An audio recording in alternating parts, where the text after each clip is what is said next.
June 17th meeting of the Eastham Select Board. This meeting will be video recorded and broadcast over local access channel 8 and through the town website at www.eastham-ma.gov. All right, the first item on the agenda, is there any public information that's not on the agenda? First from the board, anything? Jamie? And Jackie, maybe you can correct me if I'm wrong, but I believe starting on the 22nd is when our beach stickers will start being enforced. So just kind of a last reminder, if you haven't gotten your stickers or if you still need to have the sticker office mail out the National Seashore sticker, to reach out to them. Just to add to that, the seashore is the 21st. Oh, Right, So Seashore. so why would it be the same day? Yeah. Right, Great. yeah. It's a free city. Anything else? Anyone else? Suzanne? Strategic planning is coming up with like a final draft of their plan. And let's see. They have a final edit for the July 10th. They're going to come see us on the 22nd, according to Karen. And they're going to have a public session at the library on August 19th, final version in September. So Nice. Okay, we're going to have that on our agenda, and you know, it gives some direction to the town for 5 years. So if people could make some time in August to check it out, that'd be nice. And I'll probably shamelessly pitch it multiple times between now and then. all right. Anything else on the board? Anyone from the general public? Hi, good evening. Scott Carey, Town Moderator. A couple of things I just wanted to get in front of the board, and thank you for your efforts on our town meeting, annual town meeting, and gotten lots of feedback from people in the community. And I think everybody had a great day. So appreciate everybody's effort, and especially Jackie and the staff. So I didn't know if you guys had tried to get here a couple of weeks ago, but time was working against me. But if you guys had any feedback, we'd love to have that, or any questions about the day. Just where were the heaters? That's Yeah. all. They're always special outside for sure. Yeah. But anything, no, good, and welcome to our newest select board member. A couple other things as part of the town moderator's role is I wanted to bring up a couple of appointment statuses. So one of my the moderator appointment for the finance committee is Russ French, and Russ is resigning his position with 1 year left in his term. So between there is a candidate out there for that potential position, but I'll work that out with Mr. Sara after the meeting. And we'll get back, because there are a couple people that are in the bullpen, so to speak. Kate Paradise has been working to help us fill that. Another position is Joanna Buffington is a moderator's appointment, and she has chosen to not be renewed her term. So I have made an appointment through Kate and with Mary and Pete, or a woman by the name of Patty Anderson, who has finance, who's become a full-time resident a couple of years ago. I don't know if many people that are in the dog walking community would know Patty. She's always out and about. She's done some stuff with clerking and helping there. I think she's very, very qualified. She's already been going to a number of the meetings, right, Mary? So, you know, she wanted to get ready. So she's already been hitting the ground running, which is unbelievable. So that's really where we're at. But as you said, I'll have a appointment to fill Russ's last year. So, and I'll work with it. There is a gentleman that's interested in getting back on the finance committee, and we'll just determine whether he's going to be a select board appointment or a moderator appointment. Right, because there is a select board appointment, the full term, it's open. So we're looking, Yeah. we're looking for 2 people, 1 person.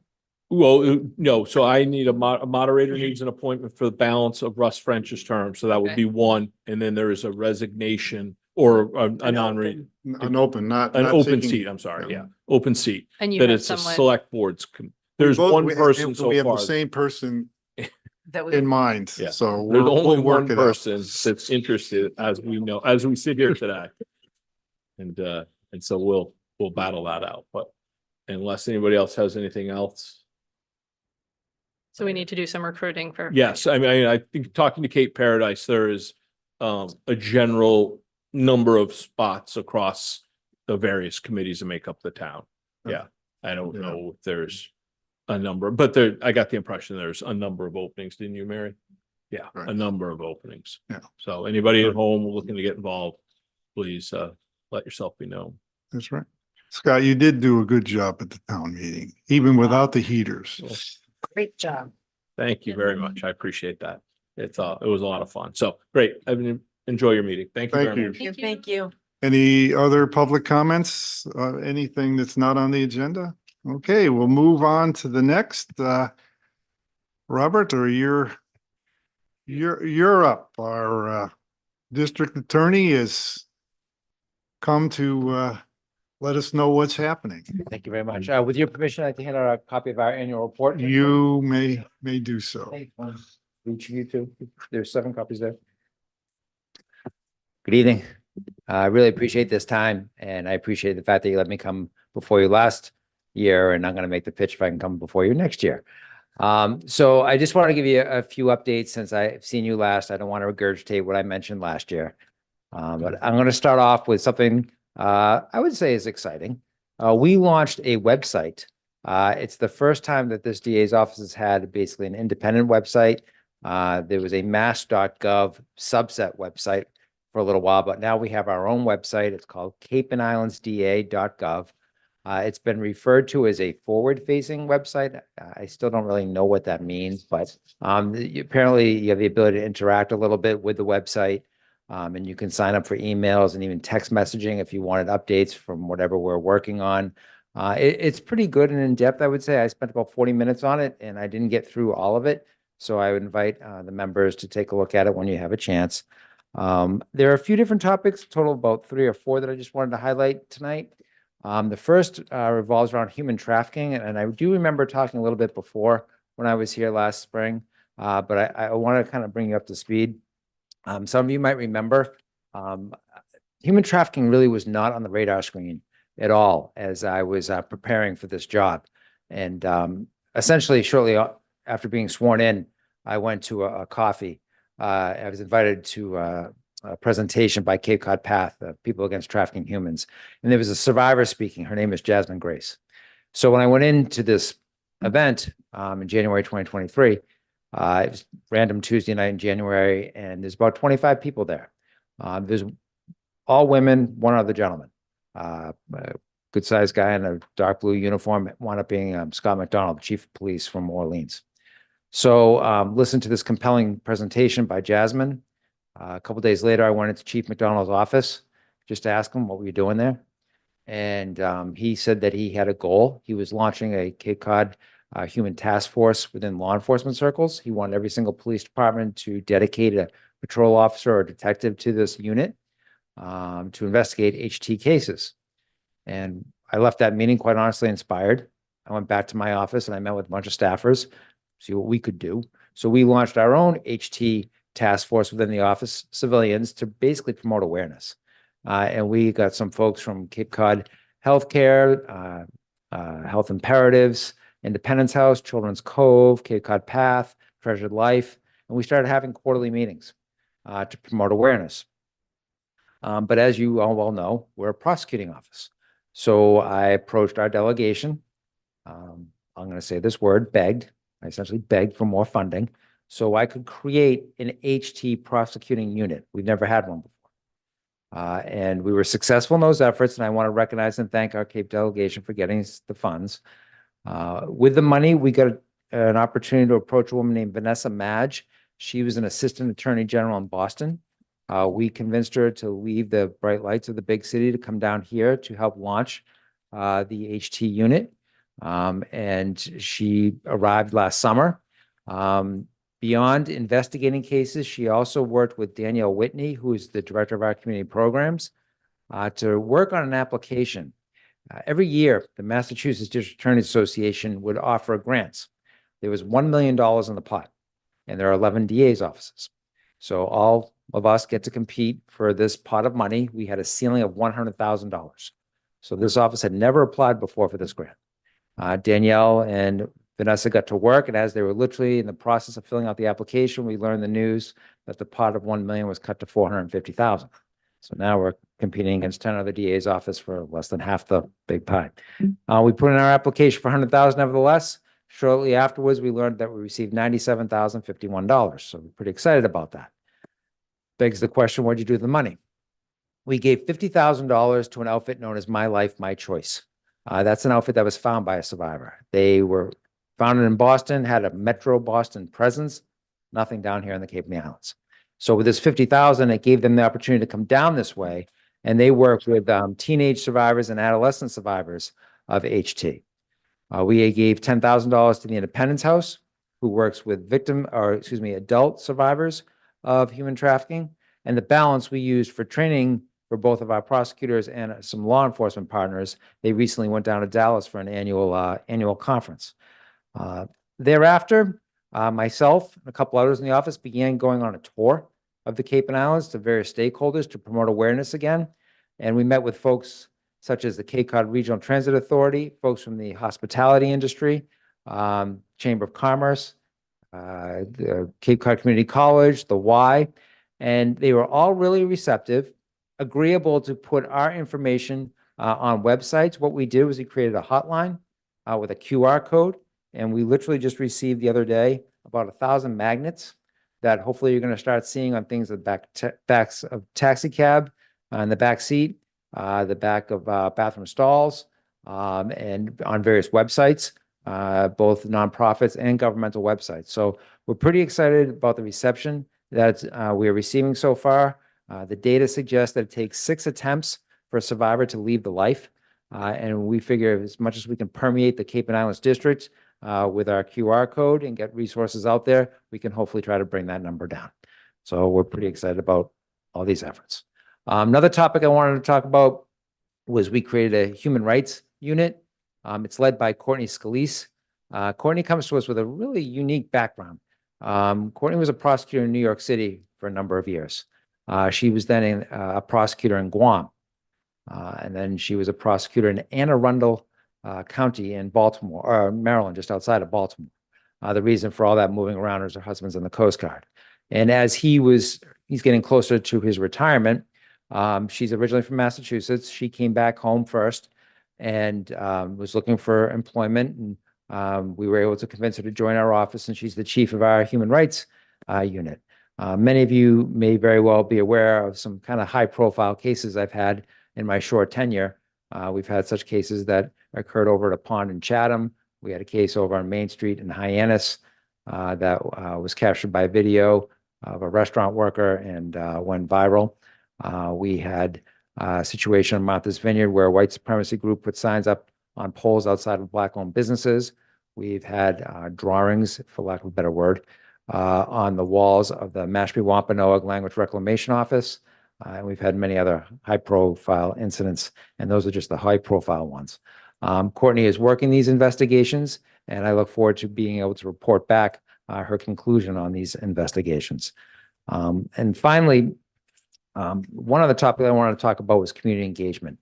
Again, preparing for this job, running for this job, I would offer that there were 2 subject matters that resonated wherever I went. The first of which had to do with mental health. Some of you might remember I spoke how in every county across Massachusetts, except the Cape and the Islands, we had a mental health court. And a mental health court is where professionals in the field work directly with a struggling defendant to try to identify what's the core issue, why is this person coming before the court? And after you make that identification, of course, then you get to try to treat it and reducing recidivism, making us all safer. I have to acknowledge Judge Julian's efforts from the presiding judge in Barnstable and Judge Tara Wright. We launched a mental health court, I believe it's September of last year. So we're pretty excited. In the first year, we had a mental health court launch. And as you might imagine, the docket is growing organically. We were asked to appoint a special prosecutor from our office, or a specific prosecutor, to be the mental health court prosecutor. Her name is Shauna Suve. When I asked around the office to see if there was any interest, she raised her hand quickly. She is a graduate of Westfield State with a bachelor's degree in psychology, so she has that particular background. But the second topic that resonated wherever I went had to do with the need for a deeper community engagement by the district attorney's office. A lot of folks didn't know what the DA's office did, and certainly didn't know people in the DA's office. So I spoke about creating a community engagement officer position. We've been able to do that. Her name is Kelly Quealy, and the first task that I've given her is to create a community coalition. Again, we gave it a little bit of a cute name called the DA and Us. And there's a chapter in every single town and one on each island. And the hope is to gather everyone, including those that have never engaged in civic work in their life, some local elected officials. So yes, I'm looking around the room, and maybe some law enforcement types. And we're looking to have quarterly meetings, at least the first year. We might slide back into every 6 months in the second year. But 17 months in office, I've already kind of made some observations. It was noted by one of the staffers that when you look at Cape Cod from the satellite, you see one Cape Cod. But as we all know from living here, there's at least 15 different Cape Cods, if not more so, because a lot of folks actually tend to identify from the village that they're from within their given towns. So by having these community coalition meetings, it allows us to try to keep a finger on the pulse of what's going on in any given community. The short time in office, I've had instances where over here I may have more of an uptick in fraud in the elderly, but over here, hate incidents in schools might be on the rise, and over here, the opioid crisis might be raging more than other communities. So this is just yet another layer for us to try to stay in touch with what's going on. I'm going to wrap up with this, and I'm going to have an ask at the end of this, and it's not going to cost you any money. So when I took office shortly afterwards, I realized, and I think I mentioned this last time, I talked about the Northwest DA's office. It's Hampshire County and Franklin County out in Western Mass. Their main city is Northampton. And they are a community that's basically the exact same size as us in terms of annual population, 260,000. That's almost us to a person when you consider Barnstable, Dukes, and Nantucket. What we learned was at the time when I took office in fiscal year 23, their budget was $8.5 million. Mine was $5.5 million, or 60% less. So we are now going to be tasking ourselves to come up with a list of this is what we would do with the additional funding should we be able to secure it, and this is what it's going to cost. And we're going to try to convince the powers that be going into fiscal year 26 that this is what we want to make a request for, just to offer the same level of services as they get out in Western Mass. And the ask is going to be the opportunity to come back to you, share what our request is going to be with specifics, and ask you to sign on and back us. So I appreciate your time tonight. Thank you. Anyone have any questions they'd like to ask? Yes. Rob? What would you say from a DA's perspective is Eastham's biggest monkey on our back? I apologize. I couldn't hear. What's that? What would you say Eastham's biggest problem is from a DA's perspective? I would suggest that the opioid crisis is raging here as it is in many communities. It's not specific to Eastham. And there's some things that tend to go along with that. I am aware of a fair number of B&E cases, a lot of B&Es into vehicles, candidly. And we can all understand why that might walk hand in hand. So at the moment, that's what comes to mind down this way in Eastham. Anything else, Suzanne? I was wondering if you could tell us a little bit more about My Life, My Choice and what they proposed to do in expanding to the Cape. What will that look like? So what we've done so far, 1, 2, 3, we've done 3 training sessions. One was for the hospitality industry. One was for law enforcement here on Cape Cod. And the third one was for law enforcement first responders on Nantucket. And they were part of all of those training sessions to basically explain to all of those particular entities that from the perspective, honestly, of survivors.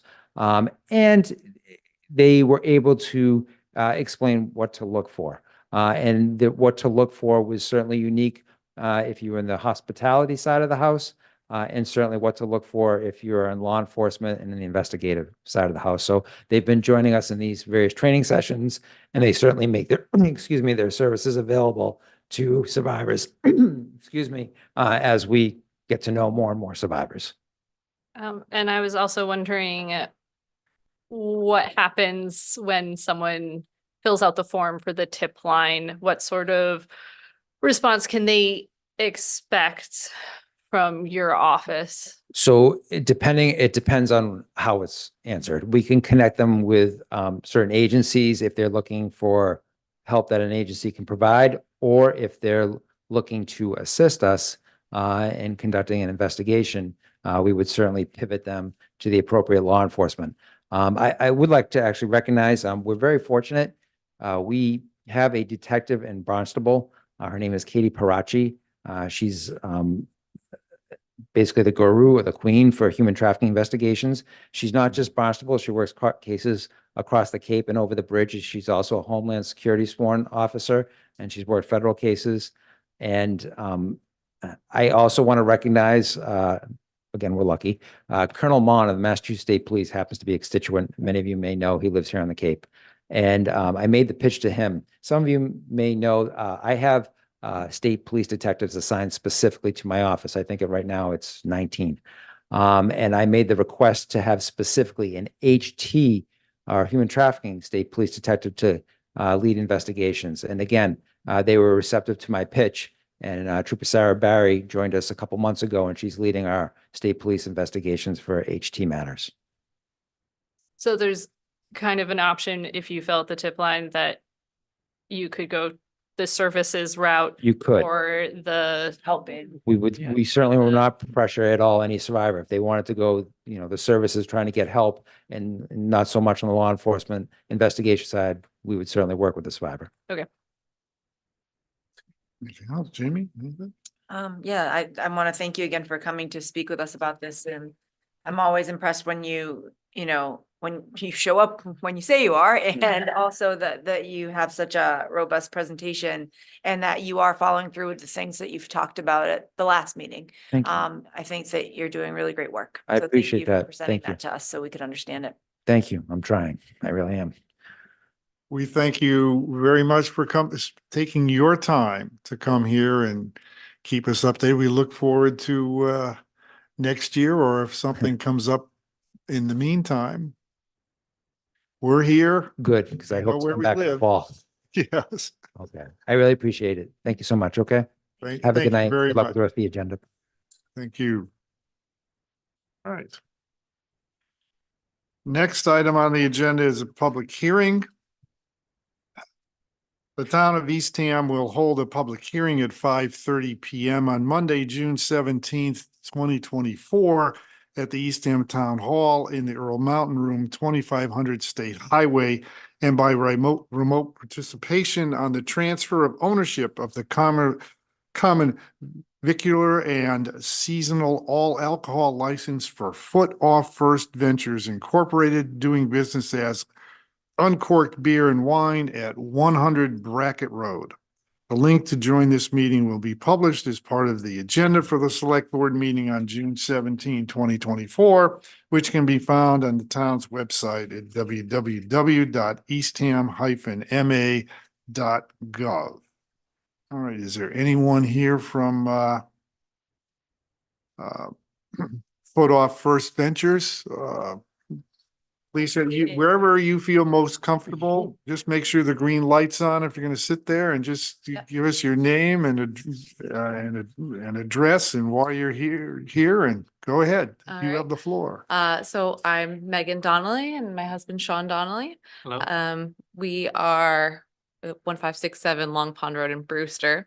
But we are the new owners this year of Sam's. Most of you know my mom, the former owner, and we've been running Sam's with her for the past 6 years. So while we haven't been coming to the meetings, we've been kind of in the background helping her run the show. So we're hoping to get our liquor license transferred over into my name this year, along with getting our hours slightly altered to match with the current Massachusetts state law. All right, the only question I had was somehow I missed the hour change. So what's the change in hours you're looking to? Yeah, so right now ours it's 7 to 7 on weekdays, and then 12 to 7 on Sundays. So we're hoping to get that Sunday moved to 10 o'clock, which is the current Massachusetts state law. And then the 7 a.m. to change, well, 8 a.m. to 8 p.m. because Massachusetts state law is 8 a.m. anyway, so. Okay, Get down an hour. yeah, that's good. Does anyone, any questions? Any other questions? Just to clarify, you said on a regular basis, you don't want to go 7 to 7, you want to go 8 to 8? Yeah, that's the state law right now. So we just want, our Sundays right now have been 12 p.m. Whereas that's the main thing is we want to bump the 2 hours up because that's really the only thing that's affecting us right now. Is only Sundays, or is it, you want to go 8 to 8 Monday through Sunday, or only Sunday? Well, Sundays you can't open till 10 a.m. So Okay, that's the 10 the liquor side of it. right, yeah. When will the store open and when will the store close? Right now our hours are, 7 to 7. 7 to 6, it'll be 7 to 7 in a couple of weeks. and then we might go 7 to 8. That's why I want to Alright, work 7 that to in 8, there, but Yeah, on Fridays and Saturdays. kind of working with our staff to see how many people we can get in. Thank you. Typical issue, all right. Anything else involved? Jamie, sorry, go ahead. It's okay. Yeah, no, I wanted to thank you too, because I know you had come to a prior meeting where we had a very full agenda Crazy to day. introduce yourselves. So I appreciated you being there for that meeting and trying to introduce yourself, but you know, your mother, right, has been running a fantastic business, and I'm sure you know that because you've been doing it with her. Mm. So it's lovely to see a business being handed down, and I think the hour changes make perfect sense. All right, great. Anything else on the board? Any public comment? This is the public hearing. Anyone online? I don't see anything there. Okay, so we will close the public hearing and we will discuss it on the select board and we may take a vote. And we have any discussion on this? If not, do I hear a motion? I'll make a motion to approve the transfer of license and seasonal all alcohol. For Foot Off First, doing business as Uncorked Beer and Wine. And that encapsulates the hour change, so I'm just saying. Do I hear a second? I'll second it. Okay, Rob, any further discussion? We'll have a vote. All in favor? Aye. Opposed? Yay. Unanimous. You're done. Great. Thank you very much. So Thank you for much. coming. Mexican chicken salad. Right, yes, we're All the chicken salad. all the chicken salads, all right. Keep opening at 7 a.m. Yeah. There you go. Give me you. 1 second to get the next notice on there we go. All right. Next will be another public hearing. The town of Eastham will hold a public hearing. Whoops, that's the wrong one. It was in the Shellfish one. Where is that notice? We have to do it all correctly here. I don't see the Page notes. 60. There No, it is. that's, The red lines are, okay, so go. Gosh. That's a change, uh, but I don't see the public notice. I have to 73. read, For that? yeah. It's before the paint. Yeah. To review Sam's. Shellfish Regulations, Too fast. 73. 73. Page 73. Yeah. You can, It's if you, little. there's It's a baby little, on there's like Oh, it's a baby. little- That's okay. I can read baby there, ones. there. I see So it. make it- There it yeah. is. So do all Okay. pages. you All can- right, here we go. Notice public, a select board public hearing will be held on Monday, June 17, 2024 at 5:30 PM in the Earl Mountain Meeting Room at the Eastham Town Hall, 2500 State Highway, and by remote participation to review shellfish regulations.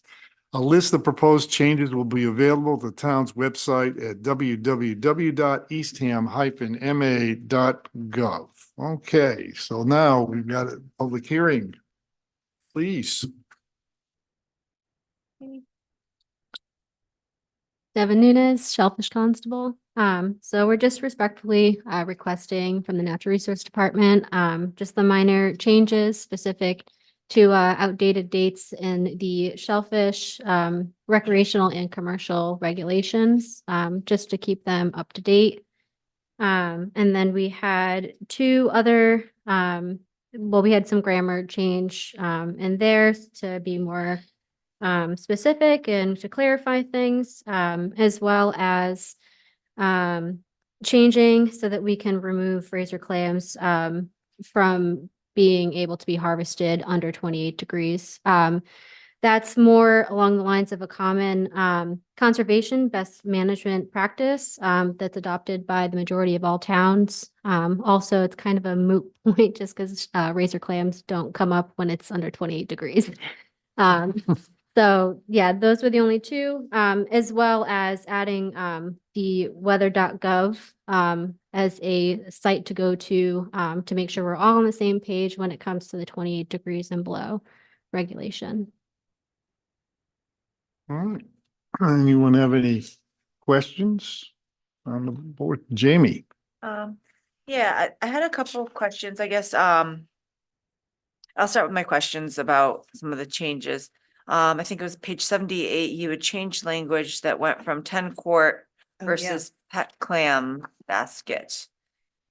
Is that the same measurement or is it? Yeah, so when you go to purchase any sort of like clam basket, usually it's called a peck basket, and all of those are an accurate measurement of 10 quarts. So it's just being more specific, and I actually might guide someone to knowing what they're actually trying to purchase. Because I see a lot of people with like plastic buckets and other things, and it should So- be a 10 quart, you know, There's a- peck basket. There's a definition up top, Yeah, talks Yeah. about a pet clam basket being 10 quarts. Yeah, it's still 10 quarts. my next question is on page 79, where it is that documents cannot have a PO box number Yeah. as proof of residency. Yeah, so PO boxes aren't a physical address. Right. The only way that it's known that that's your physical address if it's more along the lines of like a tax bill. But the majority of the time people are submitting like their town census, and things like that, which are accurate to where you're living. So it's basically like a measurement for us in the department, me going through all of those commercial permits to make sure that they're actually a resident of either Eastham or Orleans. Okay, so I guess I just want to clarify, because you have above that is 1 through 6, right? And those are the 6 documents Let me just Accepted. look at it really quick. accepted, right? You need Yeah, three. so, yep, so Right. 1 through 5 is basically any one that you could use or any other documentation. Basically, if approved by me, or if I see that someone's like driver's license might have changed in the past year, I would, you know, ask for more proof of residency just to ensure that they're living here. So where would the PO box impact something? So what I've seen, and what our department has seen is that, if it's a bill, for an example, it seems that it's being sent to address in New York. But it will also have an Eastham address. So it's just ensuring that, you know, instead of using that, there are more accurate things to use. Mhm. And that's something that I'm going to try to figure out what we can use, one to kind of lessen if possible, and also to make sure that we're following that it's you're living here in Eastham or Orleans. May I follow up for a second? That's do, yeah. one question that I had on this was it said, and shall be consistent with all other documents provided.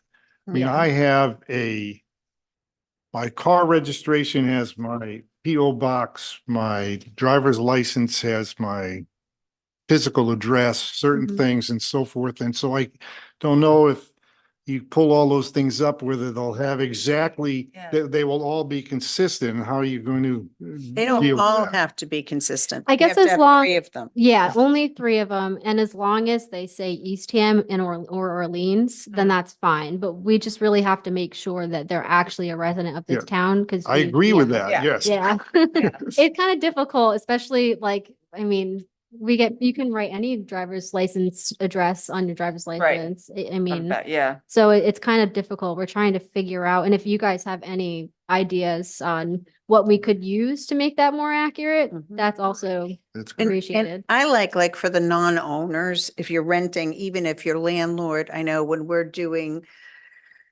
the certifications for like preschool, we ask for a note from your landlord if you don't have rent, or a bill, a Comcast, or an electric bill, because usually even if it's sent to a PO box, it still has Has the a address physical on it. address. Yeah, Right, exactly. because I'm just thinking a lot of people who rent or a lot of people who have to have like transient housing, which is a lot of people out here, especially right now, Mhm. rely on a PO box Yeah. as their primary form of like receiving bills and mail because their housing situation changes so much. So I just want to make sure that we're not throwing that out and, we're putting these people in a position where it becomes increasingly difficult for them to access a resource. Yeah, that's fine. So like on a lease that we get, because that's something that they can also provide, that Mhm. shows their physical Mhm. address on there. So if their mailing address might be different, as long as that lease says that they're at that physical address, then that's okay.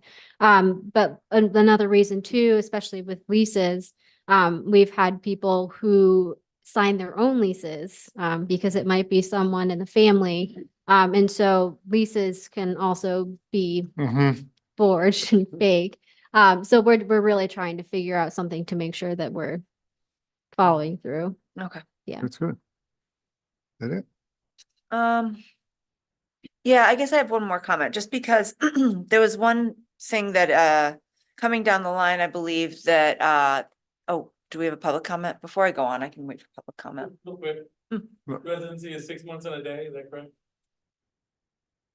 Is that official residency for a town?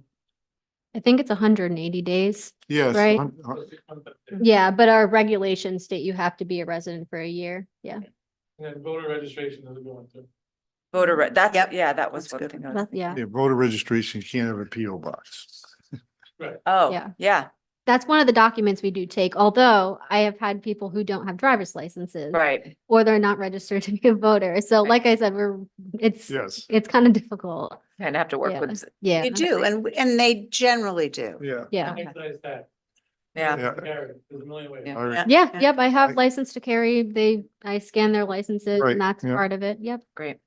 Okay, that's reassuring. Thank you for clarifying too, because I just want to make sure we're not putting anybody in a bad position.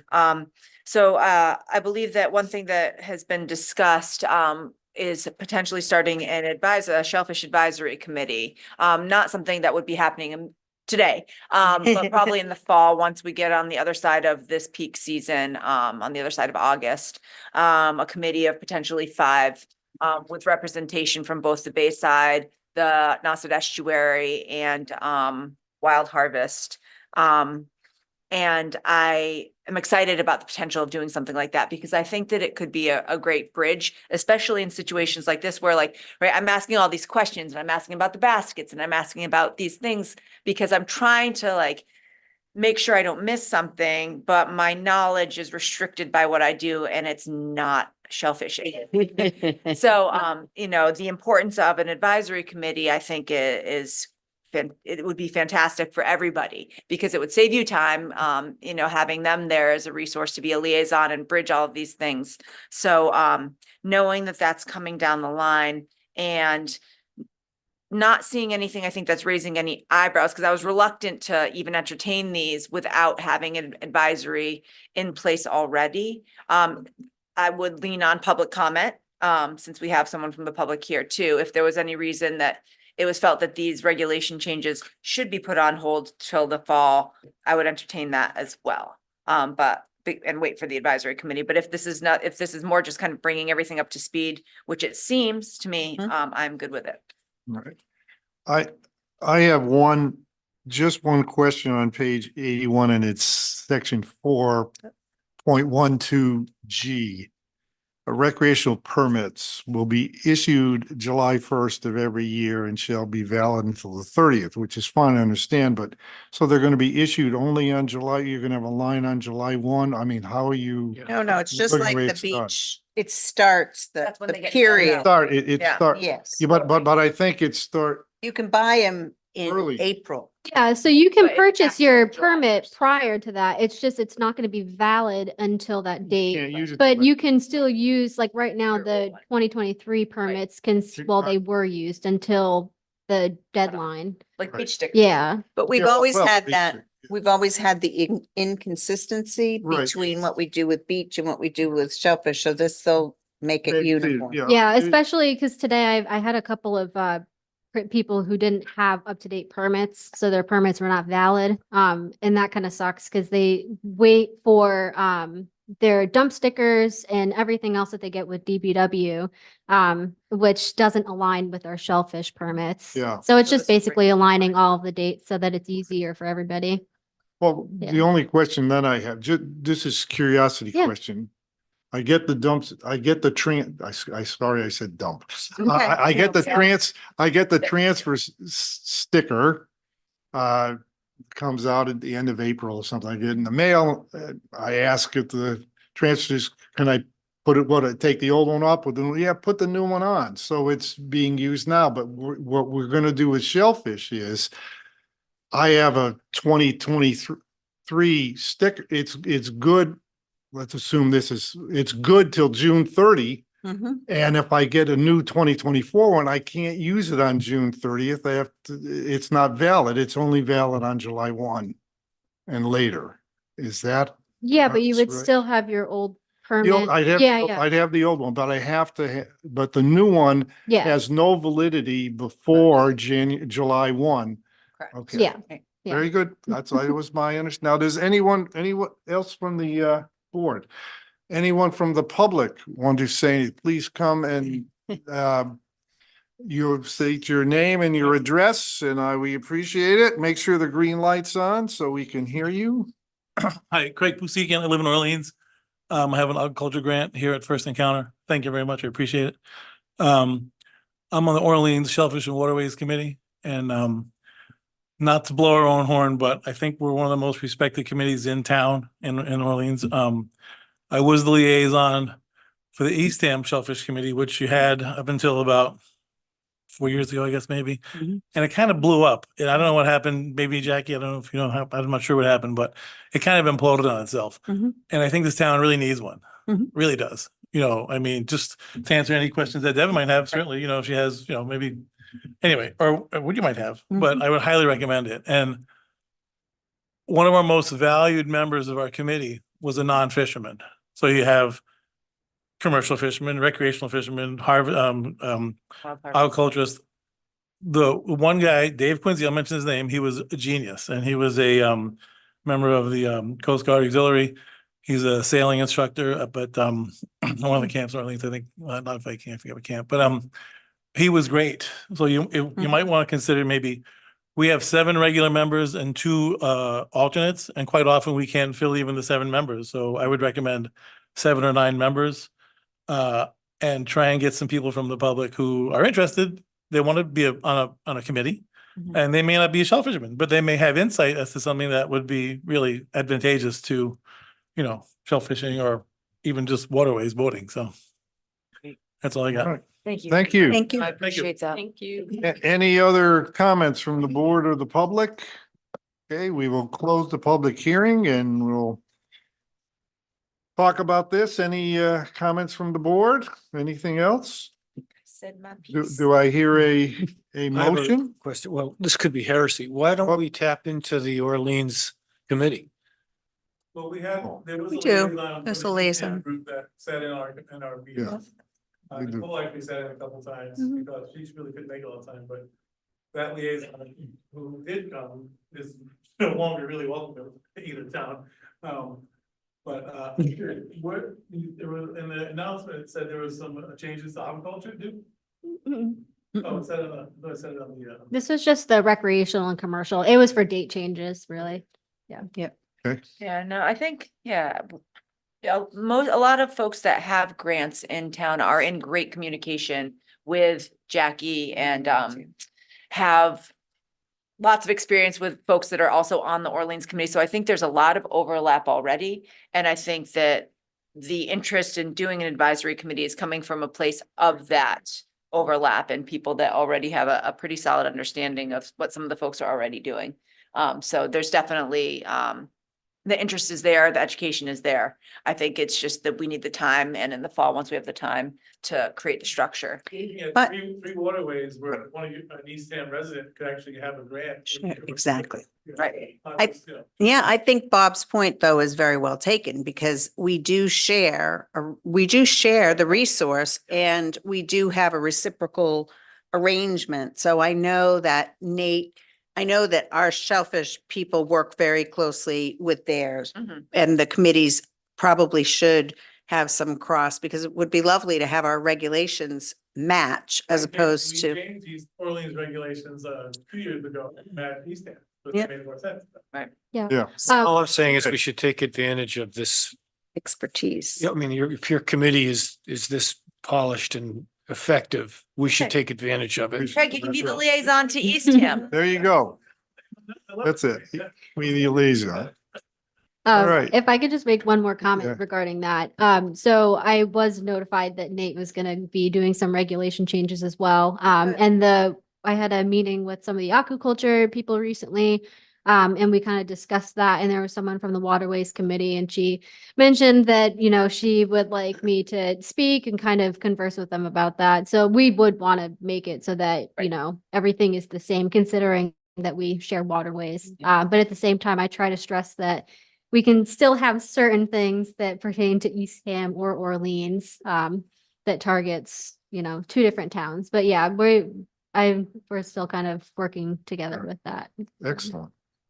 That's great. Real quick, at our last meeting, we discussed talking about updating aquaculture regulations. Yep. So, but they don't have to jive with Eastham Right. at all. But the commercial regs should, and the recreational regs should. Yeah. I can see Yeah. that. Right. That's my opinion. Very good. Thank you. This has, Suzanne? can I make a motion about the regs and then ask another question about the Yeah. committee? Yes, you may. Okay, I move that we approve the changes to the Self-respect. shellfish regulations as stated. Second. Second, now further discussion. Go ahead, Suzanne. So for advisory committee, you said that there is interest. Does that mean there are current shellfisher people in Eastham who are interested in serving on a committee?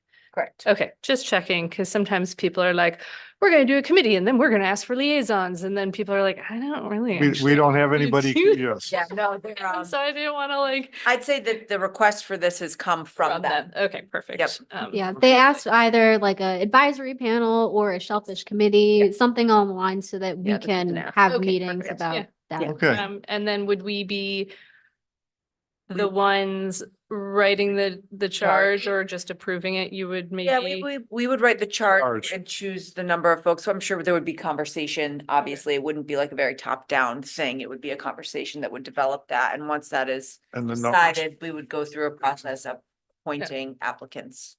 That's the same, I think we'd use the same process. So Yeah. we'll give you like the old draft charge, which may not have worked.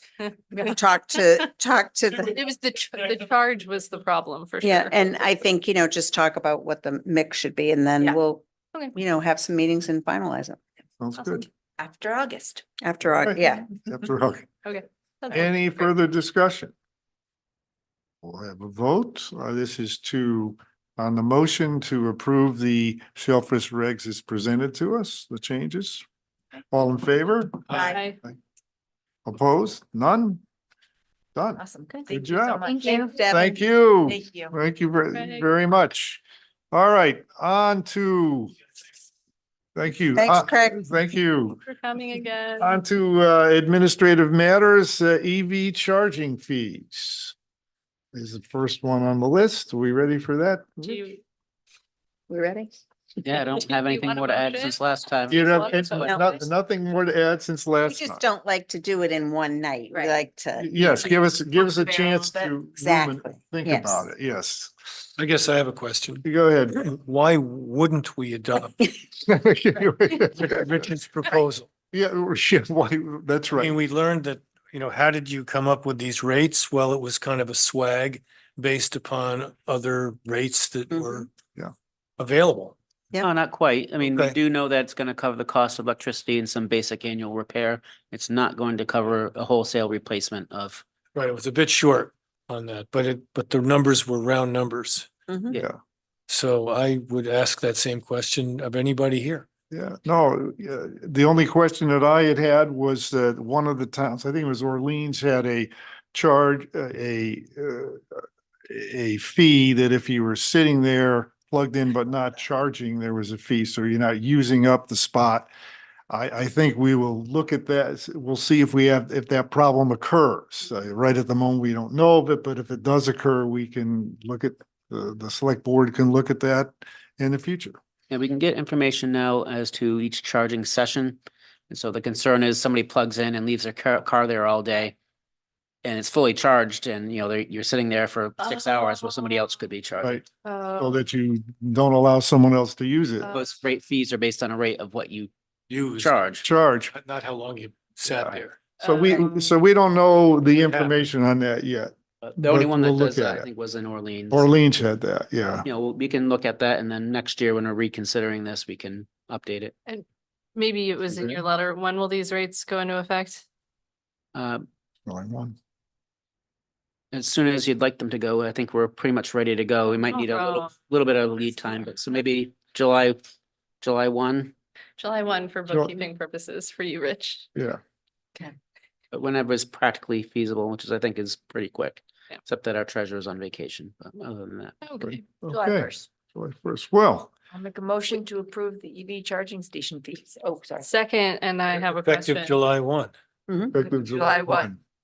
And we have a motion second and discussion. Suzanne, So the current rate won't cover a completely new unit. Right. But we don't necessarily need a completely new unit for a little bit. And I was wondering if we knew when we might revisit these fees. I can And answer that I mean, question. I know we always like revisit these things. I just. So once you decide to create the fee, Mhm. then it will be part of Rich and I's fee discussion you Oh, okay, usually perfect. start it in December and then you guys decide on the fee list, January, February Okay. timeframe. And as far as the replacement of units, the thought is out there that it's still something we can get with a grant if we need it. And so, we might change our mind on that, but as we're starting small and we'll build up bigger if we need to. all right. Any further discussion? All right, we'll go to a vote. All in favor? Aye. Opposed? None? Done. Great. Next, the paint stewardship legislation from Massachusetts. I think, Rich, you handed out some information here. Yeah, with I us? think Tom Irwin, who is the one who approached me and asked for your consideration, sent that information and he's not available tonight, but Sharon Kishida is. I'm promoting her to the webinar. And that information, I think, was in addition to what he had sent previously that was in your packet. And that's kind of the order that they wanted to go through it. Sharon, can you hear us okay? We can't she's muted still. You're still muted, Sharon. Okay, Here here I am. We can hear you. Thank you, Sharon. Go ahead. Could you just state your name and your position and whatever for us, please? I'd be happy to do that. Good evening, everybody. Thank you for this opportunity to speak about paint stewardship. My name is Sharon Byrne Kishida.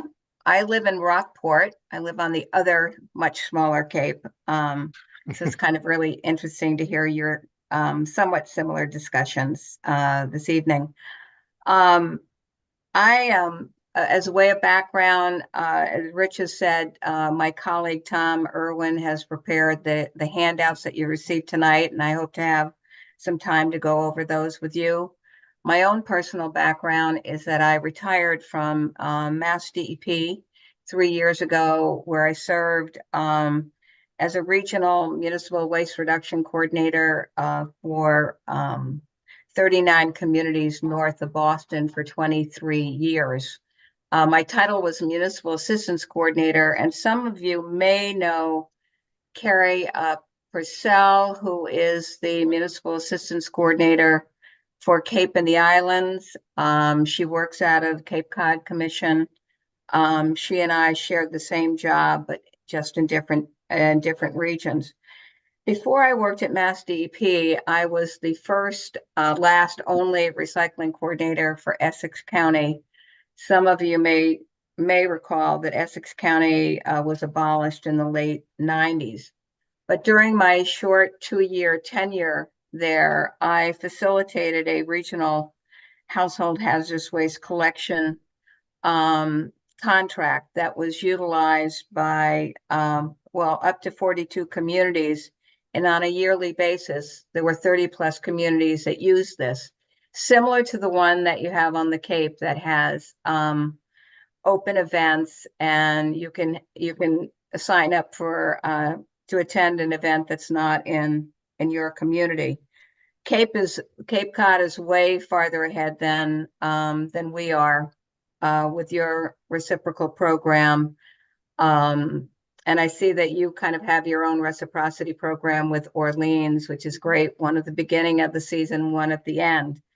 Well, I'm here to talk about a bill that will be really a game changer for all municipalities in Massachusetts and their residents. This paint stewardship bill, if it's passed, and it's now before Ways and Means, will make it possible for our residents to be able to drop off their unwanted latex paint and their oil-based paint for free at participating paint retailers, or if a town wants to continue to collect at their transfer station, they can do that too.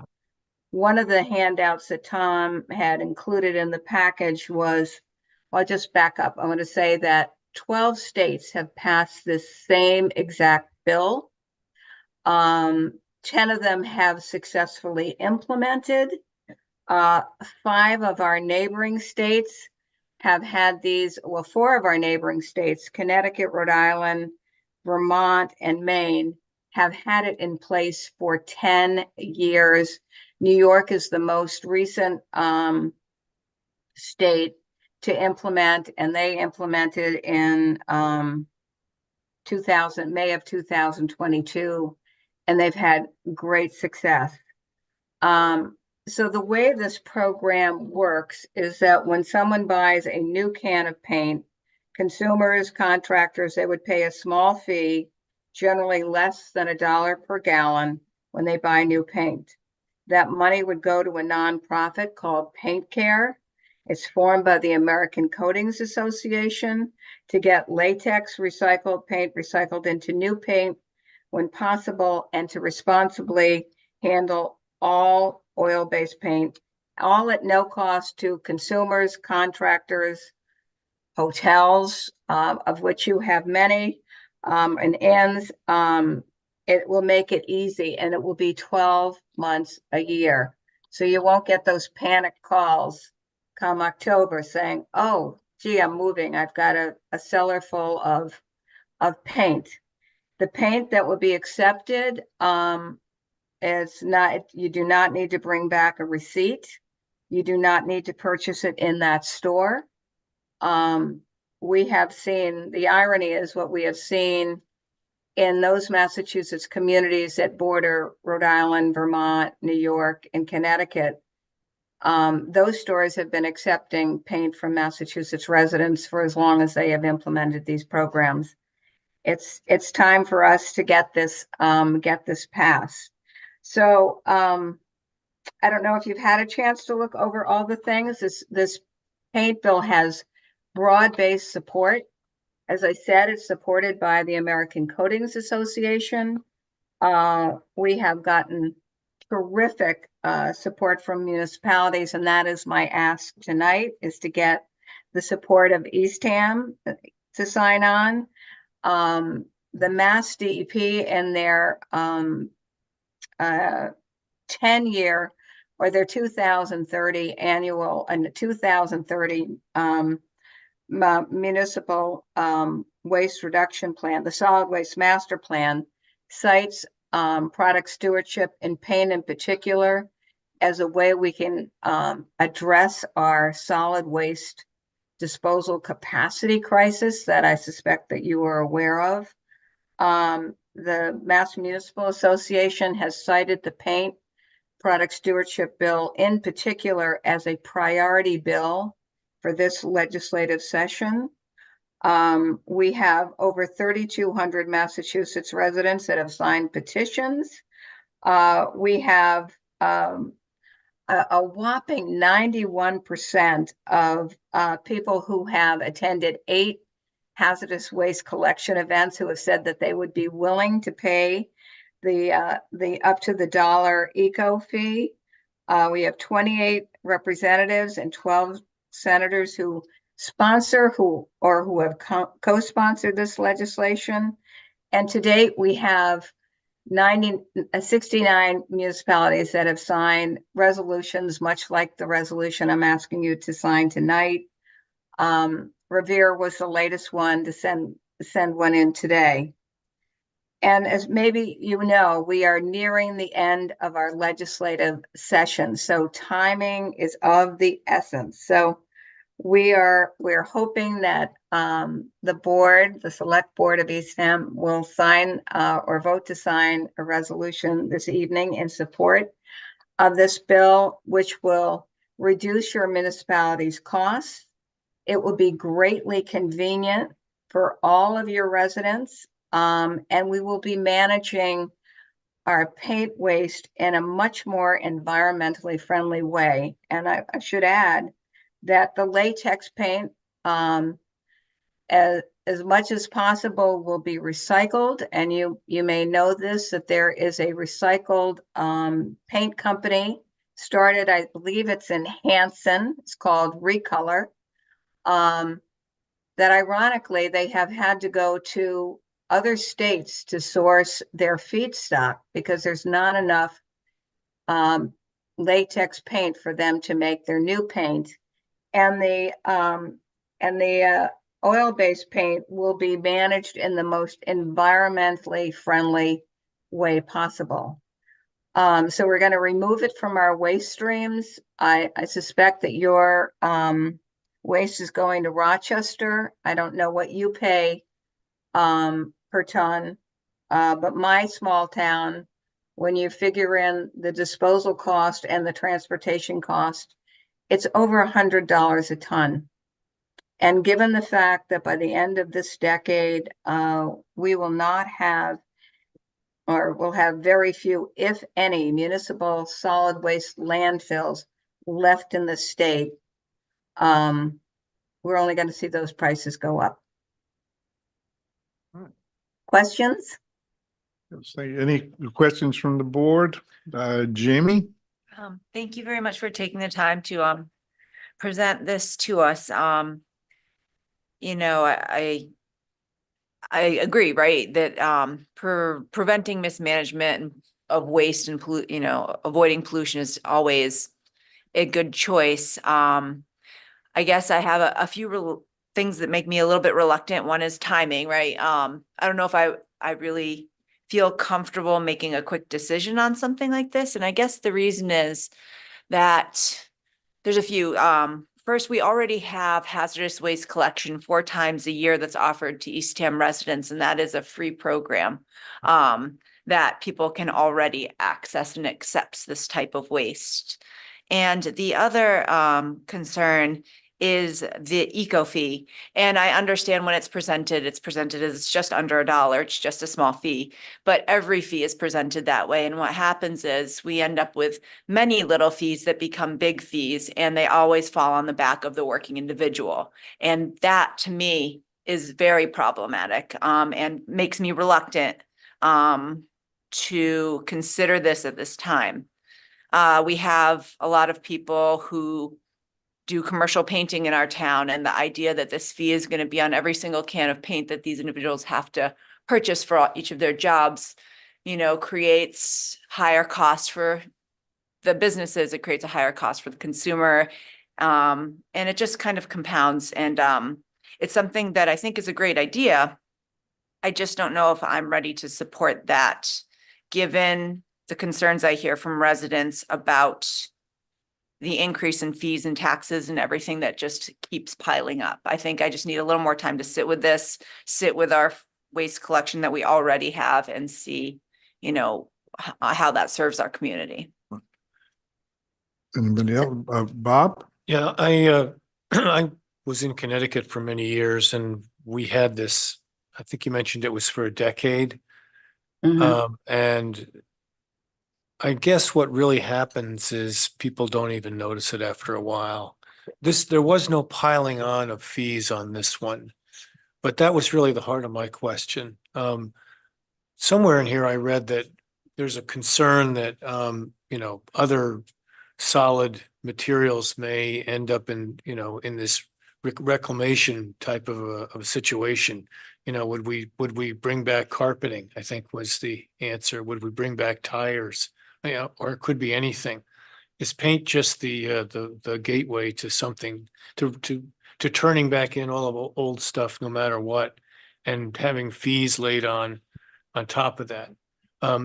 Have we ever found that to be the case? Do you know of any situations? Because I saw in the reading that was a concern.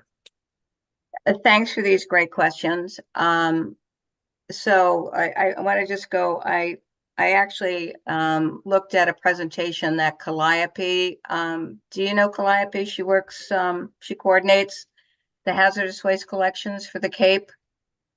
And there was recently a paint symposium that the Cape Cod Commission held on May 29th. I don't know if you're able to make it, but she does break out costs. So somebody's got to pay for the management of this. So maybe it is free for your residents. On my town, I pay when I go bring my hazardous waste, and I can't bring latex. Most of what is sold today, I think you have a paint shed, but I didn't know do you accept latex for free? I don't think we accept, I believe latex is, let it dry up and solid and then just throw it out. Right. Have you done that? Do you know how easy that is when you've got a relatively full can of paint? It's pretty challenging, but somebody pays somewhere. And so according to Calliope, for the 3 years of 2019, 2021, and 2023, it said that she says that Eastham's paint cost was $22,878, and the pounds were 48,730. So this is a very challenging waste stream. I myself, as I said, I would have to pay here and I couldn't bring latex. Most of what I have is latex. So I have a little corner in my basement because I'm waiting for this bill to pass, and I can go return that paint before I even go buy a gallon of paint. So it works immediately. And you know, is this the gateway to other things? I guess my comment to that would be, and has that happened in other states? Yes, it has happened in other states. And other states have passed bills on all hazardous waste, and they passed bills with mattresses. Not all of these bills have fees like this one. The mattress bill and the paint bill do have this fee, but believe me, American Coding Association is kicking in too. So what happens when this bill is passed, and you pay the fee when you buy paint, and if you've bought paint recently, unless you buy recycled content paint, it's not cheap. So yes, it's going to add more to it, but it's a drop in the bucket or a drop in the paint can, if you will, before you do. But this paint bill covers legacy paint you could have had in your basement for 20 years, and I suspect a lot of us do. Again, it doesn't matter where you bought it. It's ironic to think that we have residents leaving Massachusetts. And I'll tell you a funny story about my town that I'm not particularly proud of, but when I was making this before getting ready for my presentation to them, I went on the website to see, okay, see what information, are we gonna have a hazardous waste event? We don't have one every year. I wish we did. And we have always paid. And I went on there and there was a special tab for paint. And I was like, oh my God, this is great. We had a new website. And I went on there and I started to read about a paint store in Connecticut where Rockport residents were being told to bring their paint. And it has since changed. I think probably who was ever the web designer probably saw that, put it in, plugged it in. Nobody saw it, didn't get edited. But I think this is going to make it easier for all Massachusetts residents. I would say Eastham and Cape and the Islands, or I think it's the 17 communities. The Cape Cod Commission coordinates these events, is in a much better place, but the Cape Cod Commission does support this bill. So I'd like you to know that. And I have a lot of communities, mostly cities, that would really like to see the same thing happen with mattresses, because what's happening with mattresses, we have communities that are paying as much as $70 for one piece. If they had a bill like this, they would be paying less, I would say probably around $20. It would be dramatic. And so we're creating the feedstock. We're getting paint out of the woods. We're getting paint out of rivers. Again, this may not reflect your particular community, but I think this is a real win for the state. Yeah. So I would suggest you talk about it. You can please ask me more questions if I haven't fully addressed them. I do have one question. What we received last meeting showed that I think they said that Lowe's and Home Depot would not be collection. They refused to do it. But if I own a hardware store and I want to become a collector, do I receive any compensation at all to collect the paints? Because the money's going to the nonprofit. I mean, is there anything, any incentive to the Eastham Hardware to become a collection station? Absolutely. Absolutely. But it's not, and what it is, it brings in foot traffic. It brings them business. So every Aubuchon store in Massachusetts, we've got a letter saying, we're going to start collecting. We have that's not that small. We have a paint chain out of Peabody. They have 21 stores. They've sent in a letter of support. The small, every Sherwin-Williams store is going to participate in the program because it's good for business. And the big box stores, like you've mentioned, they have been silent on this bill. And it's ironic, the only group that has really voiced opposition is the Retailers Association of Massachusetts. And that's not the feedback we're getting, particularly from small retailers. Again, the big box stores are not going to take the paint back. So you know what? That's going to be good for your local hardware stores and paint stores. So the plus to a small hardware store to collect is foot traffic, people in the door. They're in the store. Okay, thanks. And particularly for paint. Pardon? I was just going to add, for paint stores who may also they do mixed paint. They're going to be able to get rid of their paint easily. And for contractors that I think the threshold, if they have 100 cans, they can have their own collection pickup. They will not bring it to a small retailer. So there are avenues for the larger generators to be able to take advantage of this program without overburdening our small retailers. Jamie, did you have something else, I think?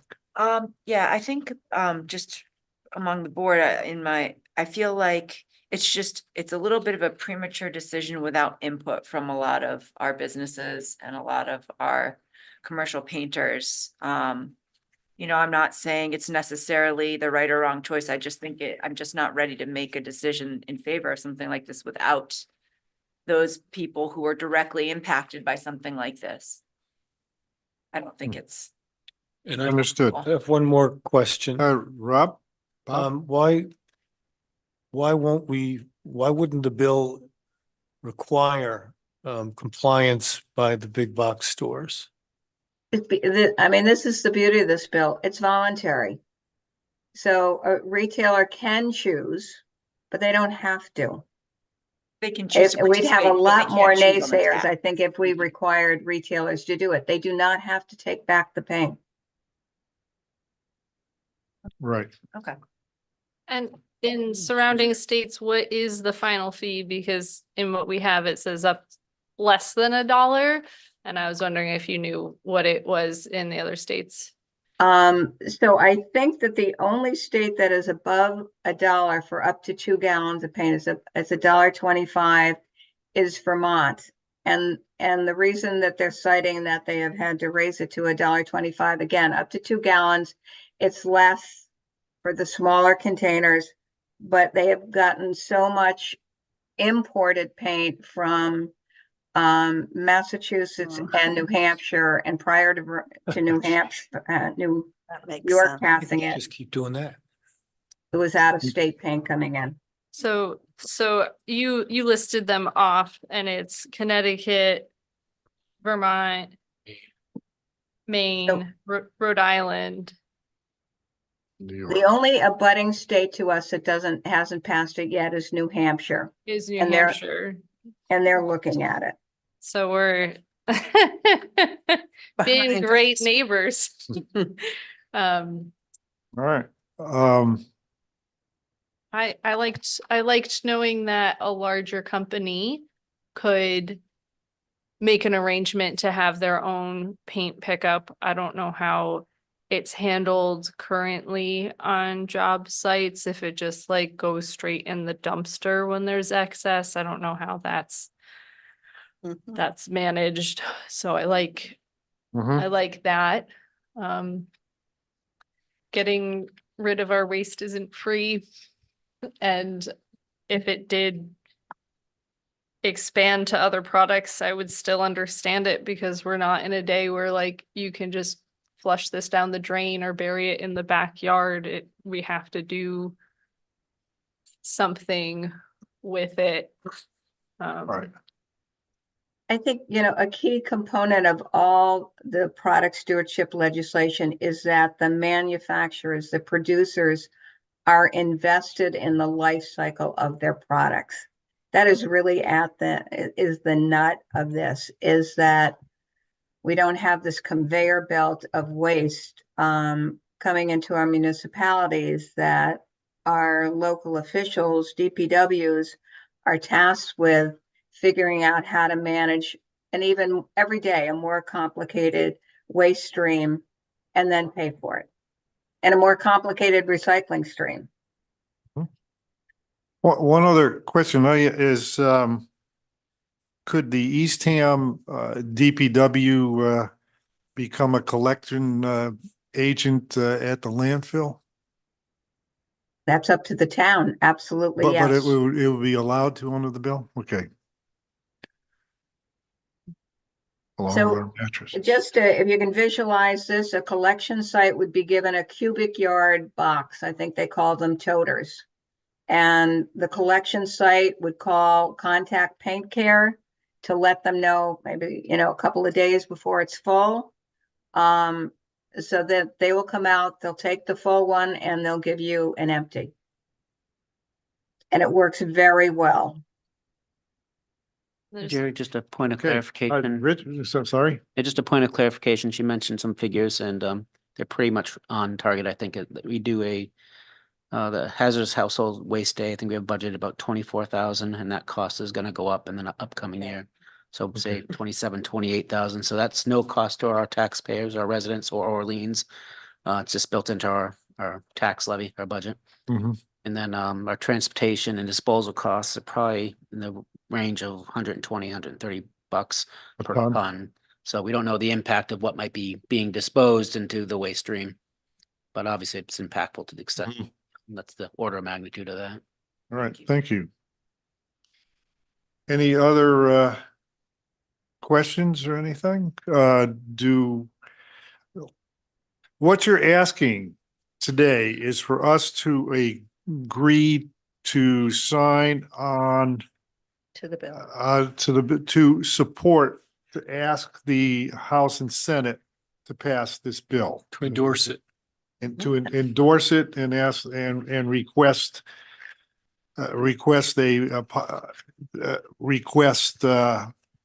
affirmative action on the bill through the Mass Legislature. Mhm. Okay. All right, anything else? We don't have to do it, but do we have a motion to support the resolution, to sign the resolution in support of paint stewardship legislation, which is in the packet that we have? I have a caveat to it. I mean, I would support it as a voluntary, whatever, situation or set of circumstances for all of our merchants here, but I would do it only on the, at least from what I've heard tonight, only on the requirement that the transfer station also becomes one of those collection sites. That's above my pay grade here. Yeah. That's, See any reason why not? Did our, Yeah, we haven't done any operational analysis of what that means, so. So I think. But anyways, from what I've heard, it's. Sounds Sounds fairly pretty straightforward. straightforward. I would be concerned about, do you get a big crush? We do have the routine days, but not for the latex, not right? for latex. Well, I agree with Jamie that maybe that's more information is required, but I think that would take the pressure off, guys like Darren and at the Ace Hardware. I mean, to a degree, it would take the pressure off people dropping things off, but it won't take the pressure off their prices increasing. Every time I go in the hardware store, when people want to candidly talk to me, knowing that I sit on the board, one of the first things they ask about is, are there gonna, we don't want more fees or taxes. Like, that's all I hear from people that work in this town. Mhm. And so to ignore that and to make a quick decision on something tonight feels very uncomfortable at this point. I'm not saying this is a bad program. I'm not saying this isn't something that I might support at a later date, but I think that without input from our businesses and our working individuals who are directly impacted by the fee, I can't support signing this tonight. And Jamie, what would you, looking at, I mean, we're looking at July 31 deadline, I think, is when the legislature, or July 30th. I don't know which date is the end of the legislative session. What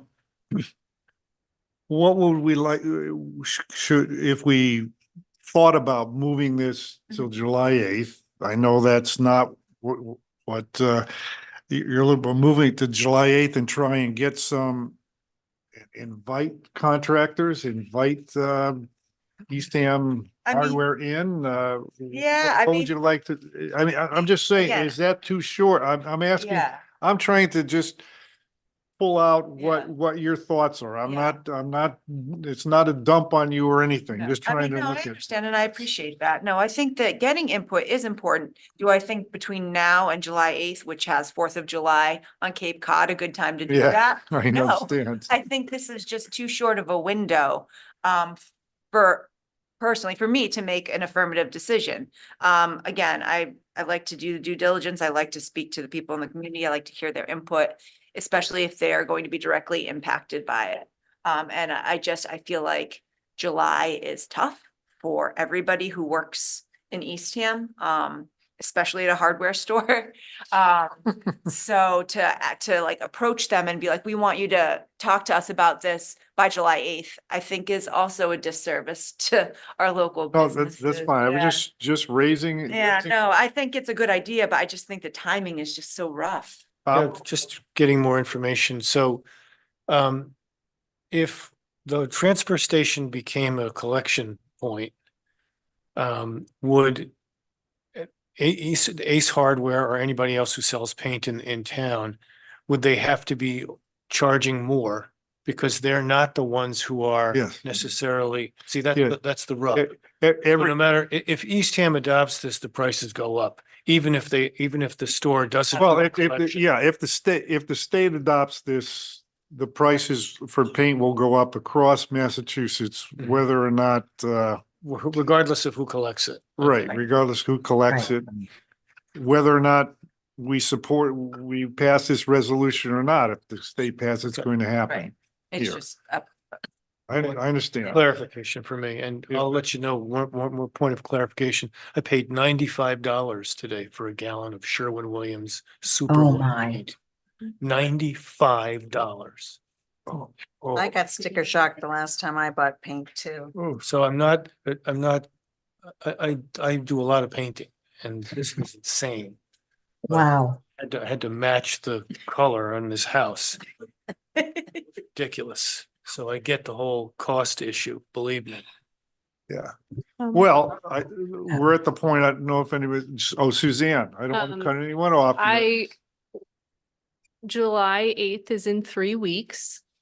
I think we could elicit some calls for feedback on it. It would be nice to have Amy here as well to see what Amy has to say about it. And it is a rough time of year, but I don't know, it's kind of always a bad, I don't know, people are always busy, and I think 3 weeks to see if people have some comments is reasonable. I don't know. I'm gonna have to disagree with that. Like if I have a business in Orleans, if someone from the town of Orleans called me and they're like, we have to make a decision in 3 weeks about this fee that's gonna directly impact your store, and we need you to read all this information and learn about it and give us your opinion, I'd be like, why are you doing this to me right now? That would be my, like, as a business owner reaction. Like, why are you putting me in this situation right now? I have to get my orders done and get product in before 4th of July. I have to make sure my staff is trained. Like, it's a terrible time to make that decision. Yeah, this is gonna go before this is gonna go to the state either way. Yeah. And exactly. so Yeah. letting businesses know this is going to the state. We didn't choose when we got this information, and not asking at all, I don't necessarily think would be appropriate either, because that Right. change might be made anyway. Oh, And viewing it as, Yeah. viewing it as a heads up to the Right. businesses here, this is gonna happen. We're gonna vote on something on the 8th of July and And it kinda got potentially and. Put in front of us last minute Bring the too. two- You're right. Yeah, Here it is. and I don't have any, my personal, because I'm the bad guy who brought it up. I don't have any problem pushing it off to July 8. At least it gives time. Right. It's before the legislature adjourns. And we can, I'll go talk to Darren. I mean, I'll go talk to him, and I don't know that many contractors and try and see, and we can look at it. Now, we could vote no. We could decide not to even take it up, Yeah. take up a thing, At but least the conversation's out there. put it off to, Yeah. it's here. Hopefully people have looked at this, online and we will, we'll take it up on July 8th. Is that when it is? Mm. Yeah, I it's mean, next July 8th. And, we'll just, Let's Your not make mothers? this poor woman have to come back. you don't have to You come don't back. have to You come do not have to back. come back. You know, maybe What you have done, you've given us you've answered all our questions. We know exactly what it is. It's from the point of view here, most likely it's a wonderful program.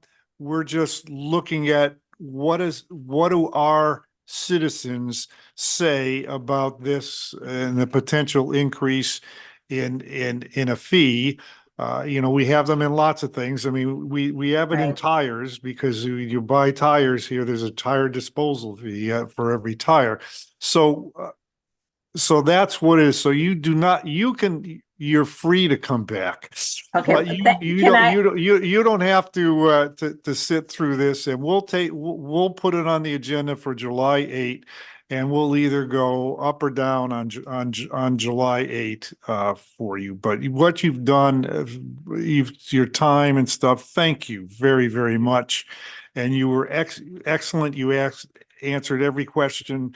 And listen, let's work on getting rid of some waste here and stuff, all Right. right? I don't need to have the last word.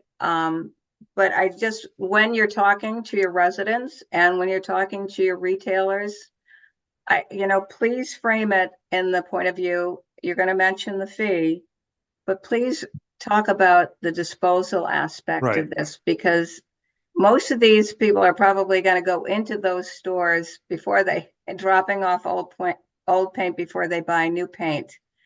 And the ease of this program and the success of this program is what has made this bill passed into law in a total of 12 states and the District of Columbia.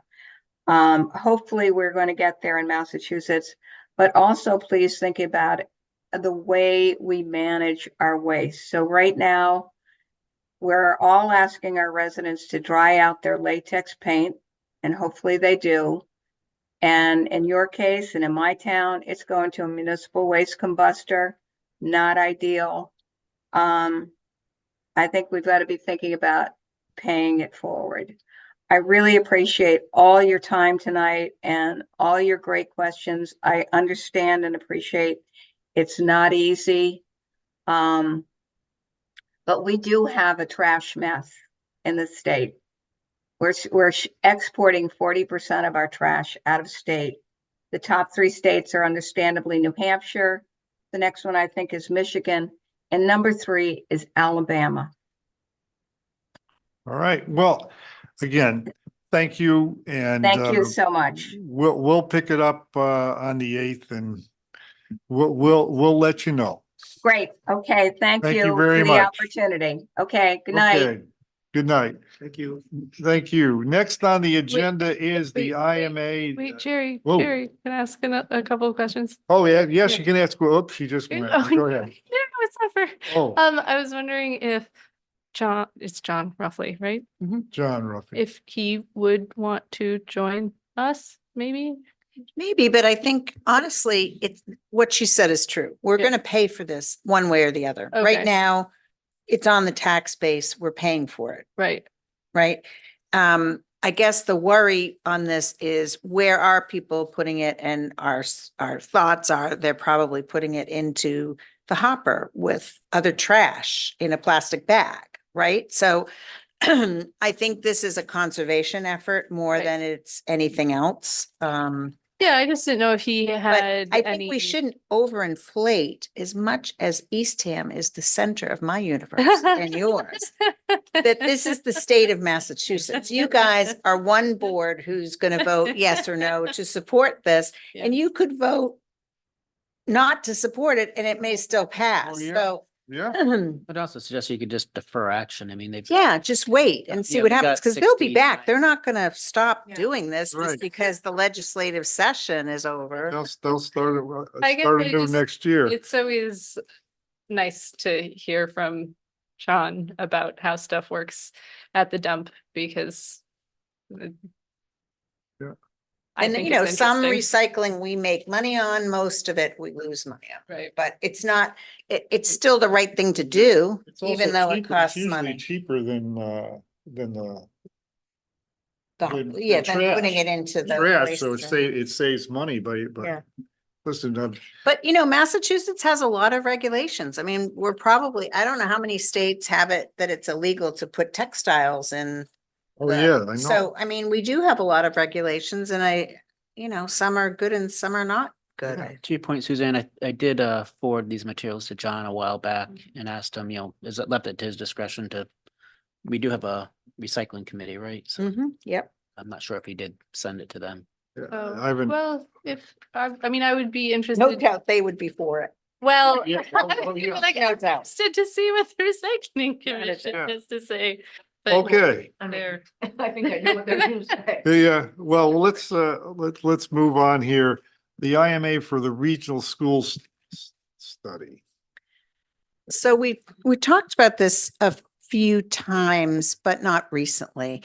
So we agreed to participate in a feasibility study to look at all the buildings, the elementary school buildings in all four of the Nauset region towns, as well as the middle school. So looking at buildings and capital planning and also some programmatic stuff. We thought we could get a grant from the state to pay for this. We have been declined, it's been declined. They're not doing as many planning grants. They're putting more money into the actual execution of regional agreements. So basically the towns of Brewster and Orleans are asking us to pay a portion of the cost. Brewster's paying 100,000, Orleans is paying 50. They're asking us to pay 25 and Wellfleet to pay 25. So that's what the IMA basically does. It sets up Brewster as the lead agency. We would pay Brewster and they would contract with a vendor to do the study.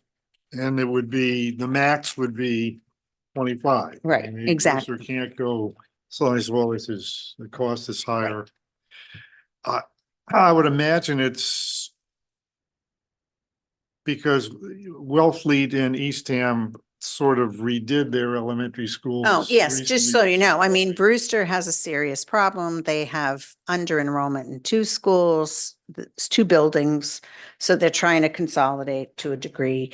Orleans has a very declining enrollment and a very old school that really needs a full replacement. Eastham School is only 10 years old and in great shape. Wellfleet's a little older, but still in solid shape. And Wellfleet's very clear right now that they have no intention of giving up their elementary school. And I think, Eastham is probably in the same situation. But why I agreed to the study or why I thought it was a good idea is to collaborate with the other towns because we want to do it, but also just to see if there is a possibility that we could take Orleans kids or Brewster kids. That's something that I think the school committee would at least want to talk about. So I think that's where, are we going to work as a region with our elementary school kids? And would we help Orleans out if they didn't decide to build a new school? I think those are the questions that may be in the future. And for me, the most important part of this, since we're not struggling as an elementary school, is that the Nauset Middle School is in very bad shape and we cannot afford to build a new middle school. Amen. So we must have a plan Yeah. to either integrate those kids into the high school or do something else. So that's why I'm thinking this is worth a couple of $1,000. Is there any revenue if we get Orleans kids in? I mean, tell me, Yes. okay, that's what I would assume. So, I mean, I'm at some point. And we have a school that's built for 350 kids and we have, it's like 200 and Okay. it trends between 180 and 200. So we have room. Well, yes, to me, it's really important to look at the revenue side of Mhm. these opportunities. I mean, I'm the newbie here. I hope that we can pull a rabbit out of our hat somehow. Could be anything Mhm. where we generate a little bit more revenue and try to keep this tax thing at bay. Right. Yeah, But going into this study, you need to know that Eastham's in a good, strong position. We're Oh. not in any desperate state to do this right now, but the middle school is, going to be a problem, I think, unless we deal with it proactively. Right. yeah, I think it's, thinking about it, you raised the questions. Plus for me, thinking about, we're opening up in a couple of years, $170 million high school. What's the plans? We have this aging, this is Orleans High School, middle school building, with a septic system that could go with it, and some parts of it can go at any time. What are the plans? And I remember I asked that for when these schools were before us at a joint meeting with, at a finance committee meeting this year, and they had no plans for what to do, looking at what happens when you open up the brand new high school. fully. So But Jerry, you know that the finance committee and the town was very clear at that point that we would support the high school based on the premise that a larger high school would allow us to move some of the Yes. middle school kids. Yeah. When it became necessary. So I think we stated that over and over. They're probably forgetting that we said it, but we'll keep reminding them because Right. it was an important part of the conversation of creating that beautiful new school. So I don't have any problem with this any further, but Jamie, anybody else have anything? Just Suzanne, Jamie? Yeah, I don't have any problem with it. I think it's unfortunate for any town to have to consider the potential of losing an elementary school. Mhm. And I just hope that going into this, that all the towns seriously think about what that means for their community. If Yes. you don't have an elementary school, Right. because that your entire infrastructure is going to be thrown off when you lose your families. Mhm. And it is valuable and it is meaningful. And so I hope that piece, I mean, that's going to be a piece of this. And so I think it is important for maybe a wake up call, but just the fact that we do need to look at it regardless. So I Right. think it's a good idea. So, any other, Does Suzanne? it matter that I work for the town of Brewster? No. Okay. This would be whether we're gonna spend $25,000 of Eastham I'm just checking. 'cause taxpayers' it's- money. It's It's giving, okay, Thank you. it's but if you- giving money but from if Eastham you, to but the if you people who feel, give me if you money. feel as though Yeah, you don't have to. you're worried about it, just, Oh, no. you're fine. It's, you've said it, we're I'm good. excited that they'll look at the middle school and then it will give us a That's thing right. to point to, hopefully. Okay, any other do we have a motion on this? Uh. To approve or, I move we approve the intermunicipal contract agreement for the RFP for the Nassau Elementary School Regionalization and Efficiency Study. Second. any further discussion? Vote, all in favor? Aye. Opposed? None? Done. Thank you. Thank you. Okay, the IMA for regional dispatch. This is something that Rich has worked very tirelessly on. We've all been meeting for a while, but Rich has done the IMA, so I'm gonna let him talk about this with you. Yeah, I'm not, Jackie, we haven't talked a lot about whether it's the right timing as far as getting a vote, but we at least want to get this in front of Yes. you. Okay, you don't necessarily need to, go ahead. This is a draft that we sent. We met Jackie, Adam, and I went down to Provincetown. As you know, we've been working with Wellfleet, Truro, and Provincetown on a potential regional dispatch center that Adam Bohannon, our police chief, has been spearheading and getting grants for. We have a grant pending for architectural and design of a center. And the next step in actually getting that grant is to have an IMA in place. Now, the timing is, we're not entirely certain. They're a little nebulous about what they actually need. But they did need to know that we were working on it. And so this was our first draft that I came together with. We looked at some other IMAs. Adam and I went up to the regional dispatch in Duxbury and talked to their director up there, and we looked at their facility. And all the issues that I've tried to address in this IMA is things he wished he had in their IMA that, that they've had these old IMAs from years past that weren't particularly clear and that we've addressed, like, for example, having an enterprise fund and allocating costs to it and getting paid assessments. And one of the challenges they have is all the old agreements are just pretty boilerplate where you get assessed your cost based on the number of calls, which is just inherently flawed with problematic issues. In our case, we all have one dispatcher. All the 4 out of Cape Towns have one dispatcher on duty all the time. So if we all put them all together for one bigger crew to do the whole, why would you do anything other than equal, right? You're all coming to the table with the same stuff. So, things like that. And so I think you might need to read through this and get familiar with it, but it's the draft that's out there. It's a draft that we sent to Provincetown for them to consider. And it's a draft that we sent to the state 911 to let them know that we're moving forward. And we hope that we get the grant to do the design. And if, in order to spend that money, we will need to have a signed, executed IMA with at least one other partner. At this point, probably Provincetown. And then we'd work with Truro and Wellfleet a little bit more to get them on board if they're interested. And I just want to add one thing. I think for me, it's there's a nuance that's different. I think that the chief very much wants to be able to say to this funding source, we have a commitment of at least 2 towns to do this. And it goes beyond just, oh, sure, this is a great idea. We actually have a commitment. And I think Provincetown is really committed, and I think Eastham is really committed. And so Rich and I would love it if you would at least state your commitment to it and your willingness to enter into an IMA, even if this is not the final draft of one. And I might just say, well, I neglected to say this, the design of this, the overarching design of this IMA, is we were presented with essentially 2 options by the consultant that did the study, the study for us. One is a model where it's a whole separate dispatch district, which we're really not interested in. It's a separate district with its own governing authority and ability to tell you exactly what you're going to do, and doubling up on the administrative burden. They're going to have their own IT, their own procurement, their own admin, their own accounting, their own audits, their own insurance.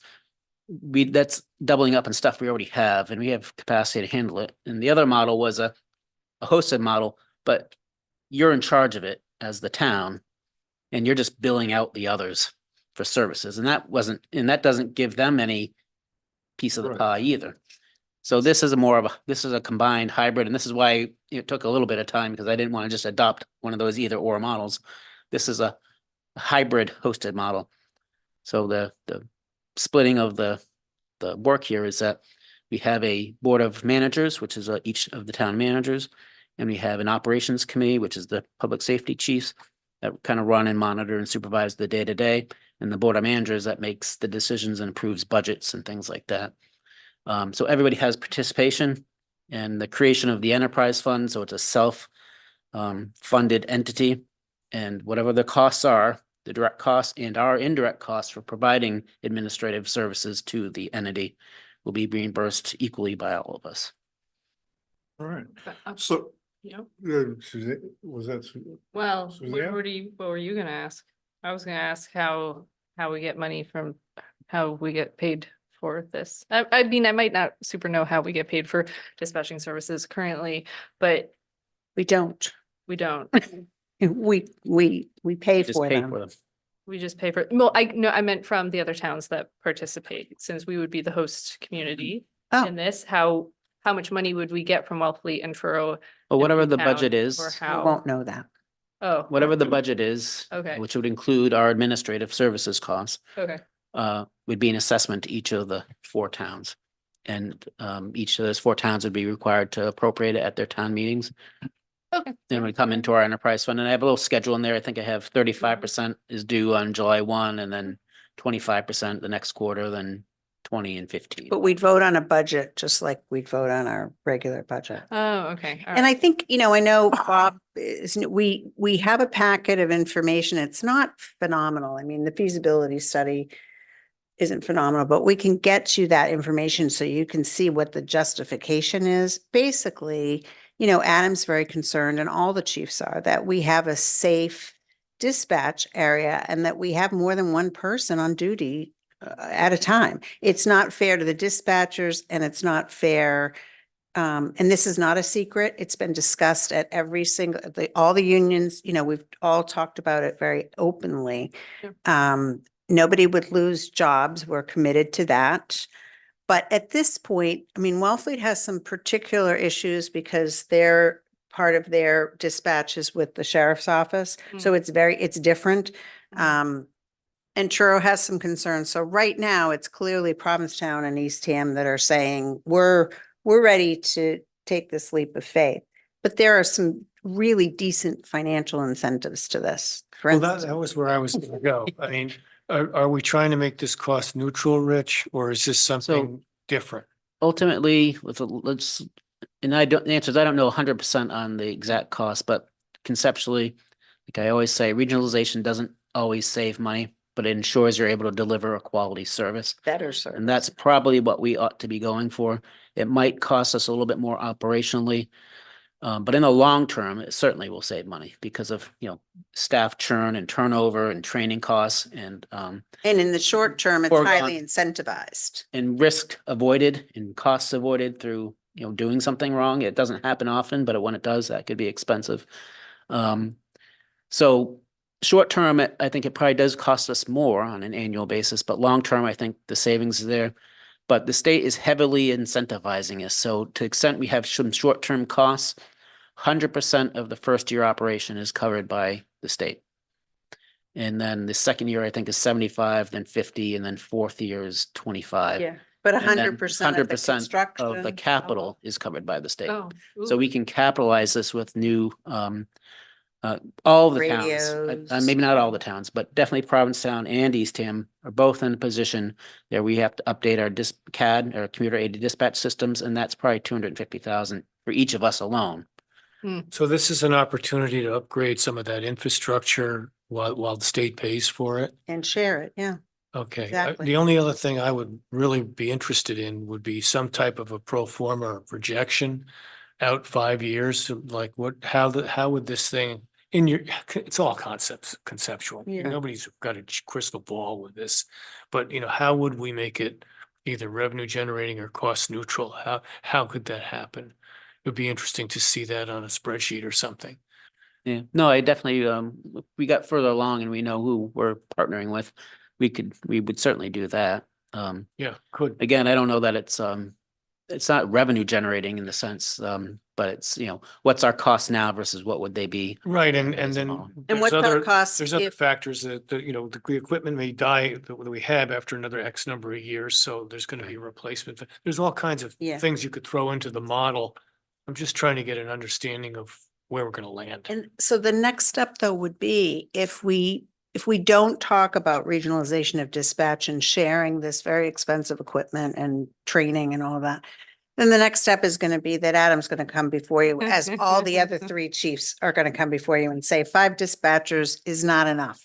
We need, each town's going to need so many more because we're not sharing the service. Is it an advantage to us to be the host? Yeah.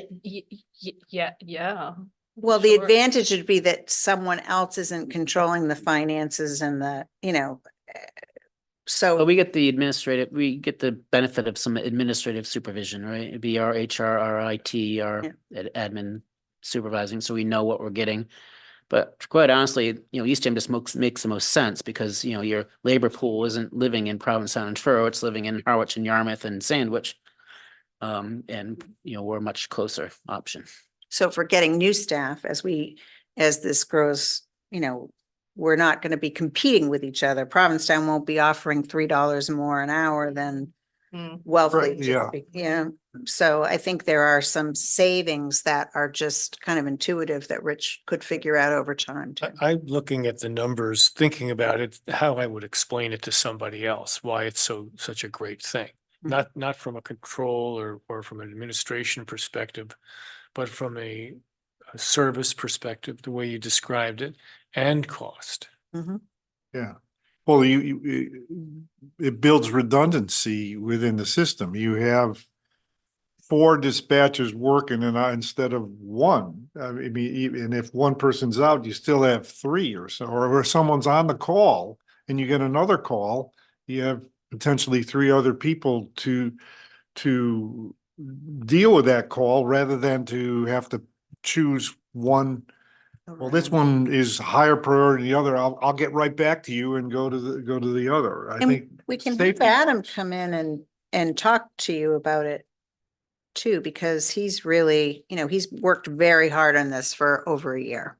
And he'll have all kinds of examples of exactly what you just said, Jerry, where, you have a fire being dispatched and you got the fire department radioing dispatch for various things, mutual aid, coverage of stations and all that good stuff, or just needing something broadcast for safety on the fire ground. And at the same time, they're getting an EMD call for someone that's choking or needs CPR, and they're supposed to be giving instructions on that call. So you've left the dispatcher in this situation of what call do I respond to the fire department who, maybe they really need it, but you don't know, or you definitely know that this person on the call needs instruction on how to handle the medical situation they're faced with. And usually, so Adam has all kinds of those examples, and that happens. It's not a make-believe thing that Right. could happen, that they have happened to us. So this improves safety for our citizens. And I think there's also, I forget which towns, which you probably remember, but I think the Sandwich Barnstable. and- Yeah. Sandwich, Mashpee. Barnstable and Yarmouth just signed one, but they're doing Barnstable is gonna host it at their police station, but they didn't get creative like we did in making it they have an operations committee, but they don't have a board of managers and Barnstable, and then Yarmouth and Sandwich is situated, in my opinion, just talk to their managers about this. They're making out like bandits because, Eastham would never host the way Barnstable is hosting it. Barnstable is just gonna hire them. They're gonna own those employees and they're gonna own the OPEB, and they're not allocating Right. costs to an enterprise fund. That Yarmouth and Sandwich are saving money. Wow. Yeah. I don't- So Jackie, you would like us to at least I would like an informally indication. say, yes. yeah, we think this is a good idea to keep going. And we forward can with bring it? Adam back and get you more data, but I think it would be nice to know, for Adam to know and to be able to. I don't think we need a motion and formal vote. I think we just need to know. Move forward? I'd like to say something, but I think. Go ahead. I Oh, have Suzanne. a question. Yeah. And a comment. One is, did you have a idea of where this facility might be located? Yes. Jamie's basement. No. Actually, Adam and I have walked around the police station a couple dozen times. So we thought maybe it could be a second floor on the police station, because the dispatch center, as recommended, says it needs about 2,500 square feet, Okay. probably more. Okay. But in any event, so we thought about the second floor. We thought about the space between the police station and the fire station. And all those designs come with challenges. And Mhm. we thought about right in front of the police station, but then the septic system's right there. That's probably a no-go.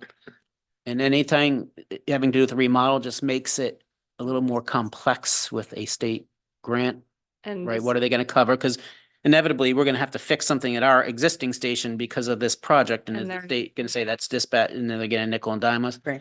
So the best scenario would be a standalone, and we are actually looking now at potentially the south end of the DPW parcel at the Old Orchard Road. Okay. So just before the capped landfill, we still have quite a bit of space. And we need to be close to Route 6. We need to Right. be close to a tower, or there's all kinds Right. of. Okay. So perhaps that might be a better location, and, it's kind of on hold until we know if we're gonna get the Right, grant or not, because right. we don't want to put the Okay. cart before the horse. That would be new construction. But that'd be Yes. much cleaner. Yeah.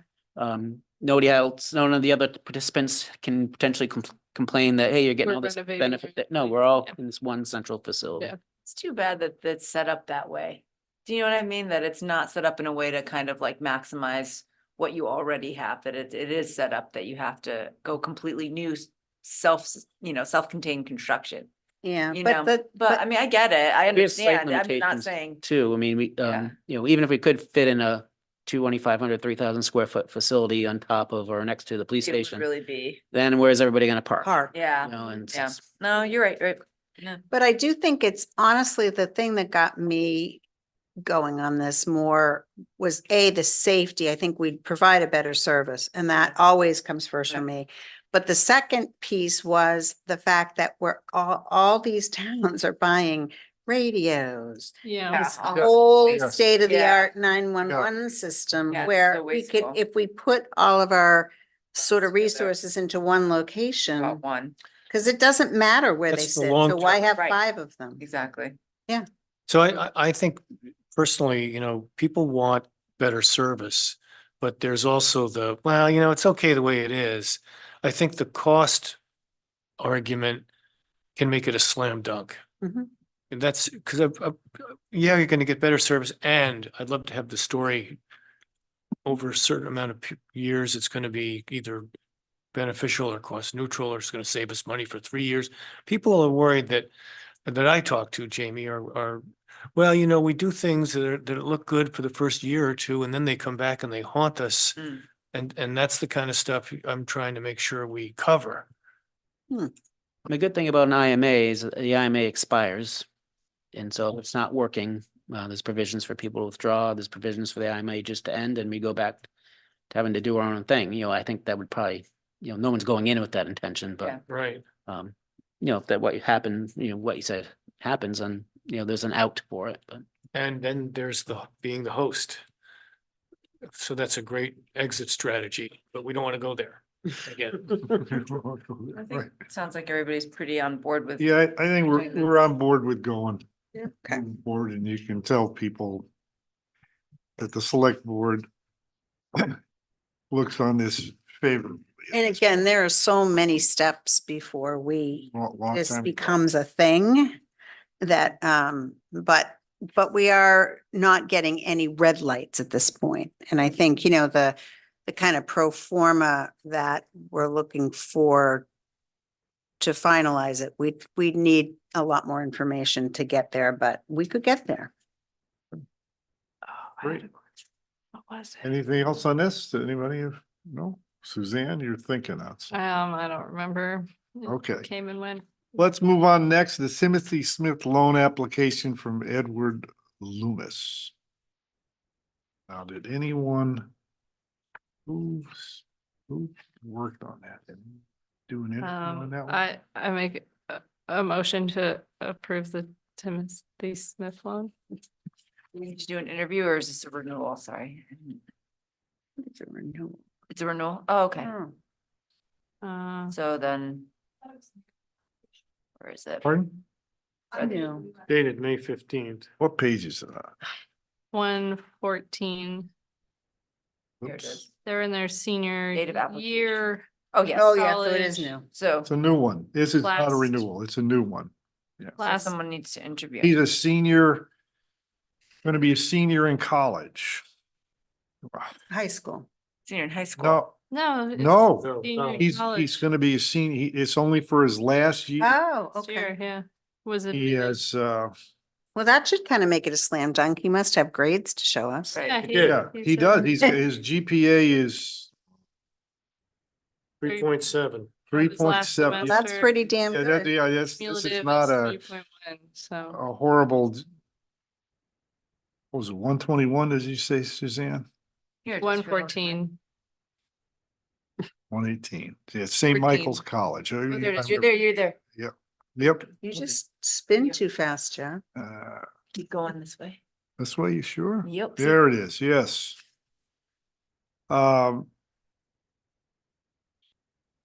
He's not at an interview, but this that I see, but What's the normal process for this? An interview. an interview, yes, it's a loan. It can be a phone interview with one select board member. But generally, we do have an interview. Doesn't mean you couldn't approve it pending the interview, I but see. Amy Ekman does a lot of the Yeah, interviews. Amy, Amy's the one who. And it can does be, phone, doesn't have to be in person. And he needs to know, well, this is a loan for next year. Mhm, Yeah, I mean, I say we approve it pending interview. If there's somebody that could do a phone interview. I mhm. don't know if anybody has more time than me. Yeah, no, yeah, you're all out. Nominate the person who's not here right now. Yeah, That's put it always, on Amy, that's yeah. always a good Do you thing. think Amy would be up for it? Amy seems to Amy- like this stuff. I Yeah, she know, really yeah. does. She Alright, enjoys it. So, yeah. all right, so we're looking for a motion to approve this pending an interview. I'll make a motion to approve the Timothy Smith loan pending an interview Second. by Amy. Yeah. Any other? Oh, sorry, Amy, when you see this, any other discussion? Oh, all in favor? Aye, opposed? None, okay. We miss you, Amy. Oh, poor, there's a way to get this, I don't know how to do this. All right, next on the agenda is The appointments. the appointments. And we have a lot of We them. have many of them. Did you want We, notes on any of them or? if you have them, Suzanne, if you did an interview on any of the new ones, uh, Yeah, Board of Assessors, Andrew Scott. Has kind of a nice diverse background. And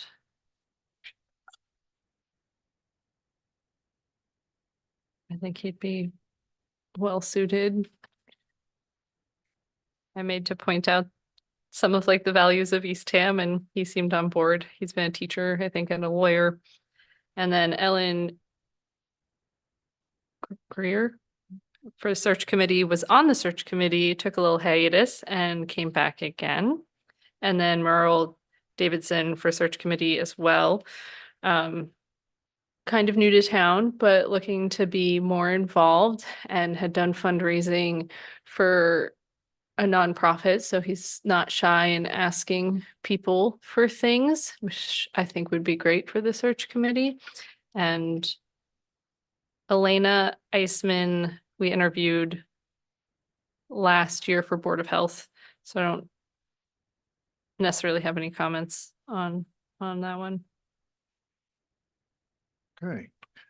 And I had Rec. one comment on, so Gergana was wonderful for commission, but we agreed to bump her to the next meeting so that we could include her signed paperwork in the public document, just because it got a time crunch. They weren't able to submit her signed documents. So we want to not. So we're gonna move vote that on to her July, January. Yeah, I'm in good shape. she was fantastic, but we just want to make Well, sure that all the we'll public have- everything's there so Yep. people can see it. Yep. And of course, Sara Higgins, she was here at our last meeting. She, second.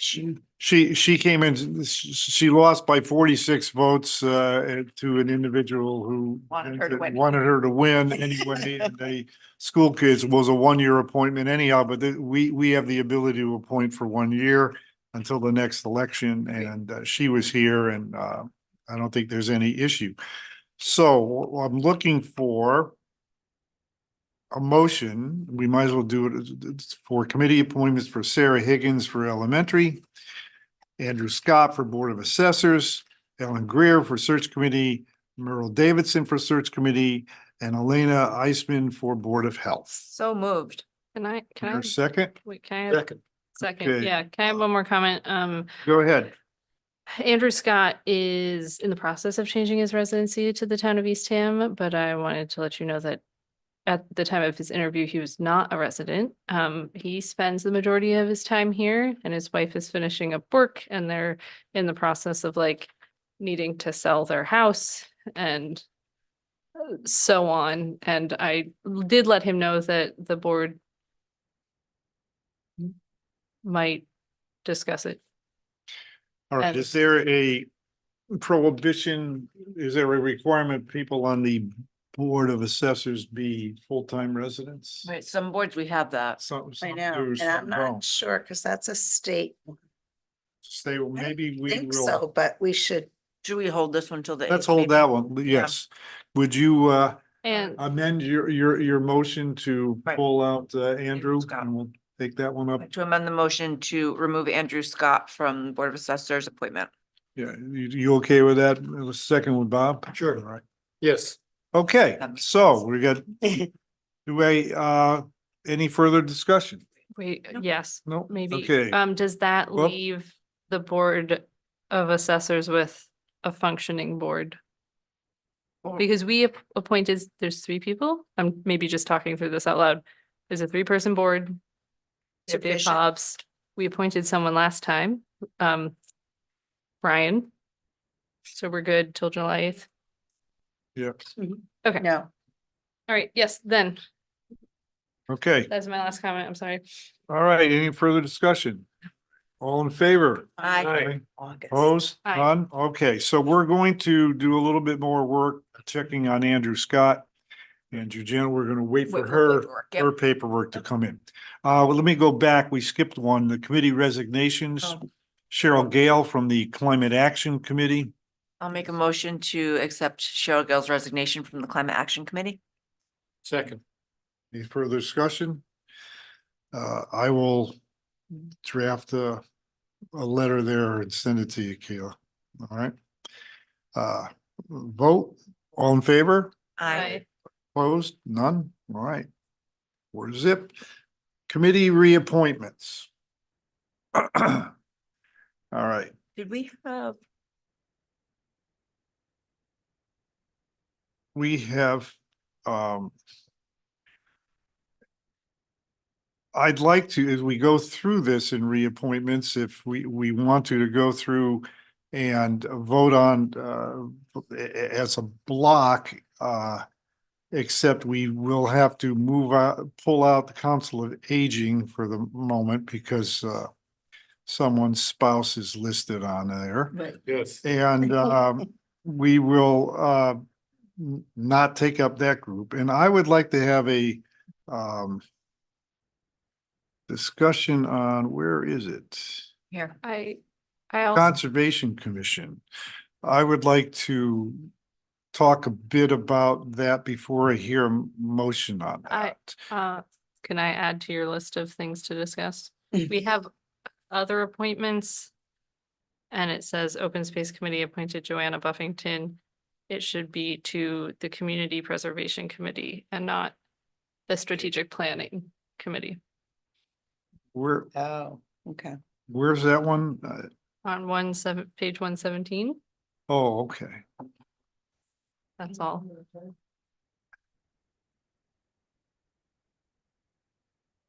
And yeah, On. So. Okay, and hers is what, just you say that again, Suzanne, I didn't, Anna? other appointments, the Open Space Committee reappointed Joanna Buffington to the Community Preservation Committee. Right. Not Strategic Planning. And that is not something you vote on. It's just, Oh, for your okay, notice. it's just We there. don't want to. but thank you for the clarification. Thank you. Oh, Yes. okay, sorry. All right, a question.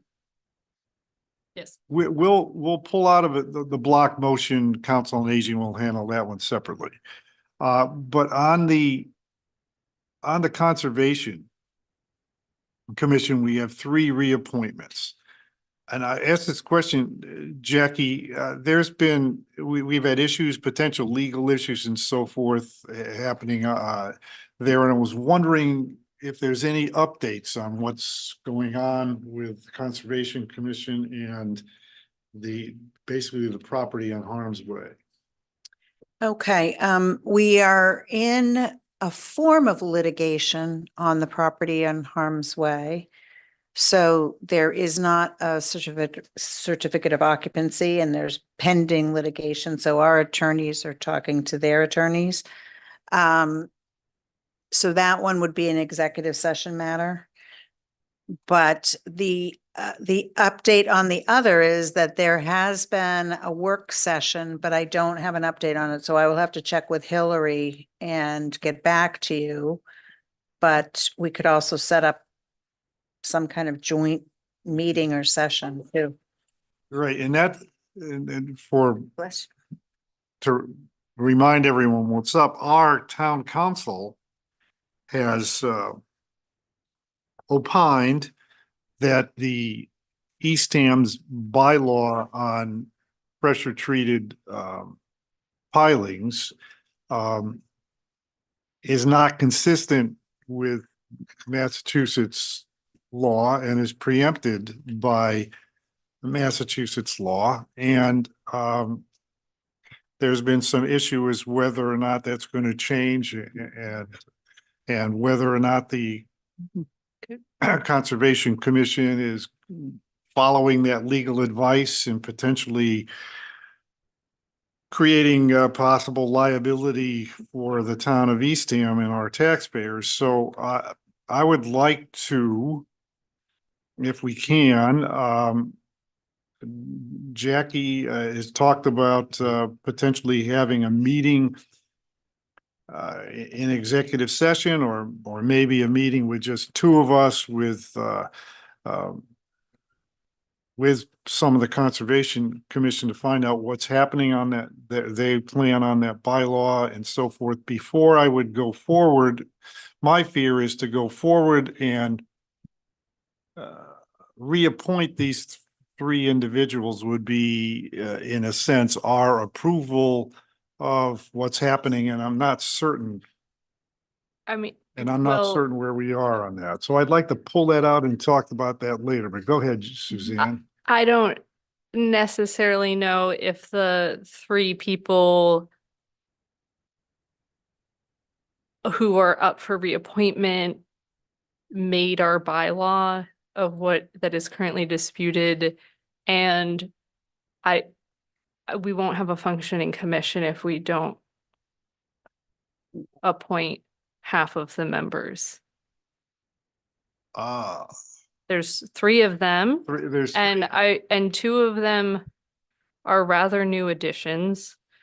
I am not familiar with their stances regarding this particular case, but I would be really uncomfortable to not reappoint them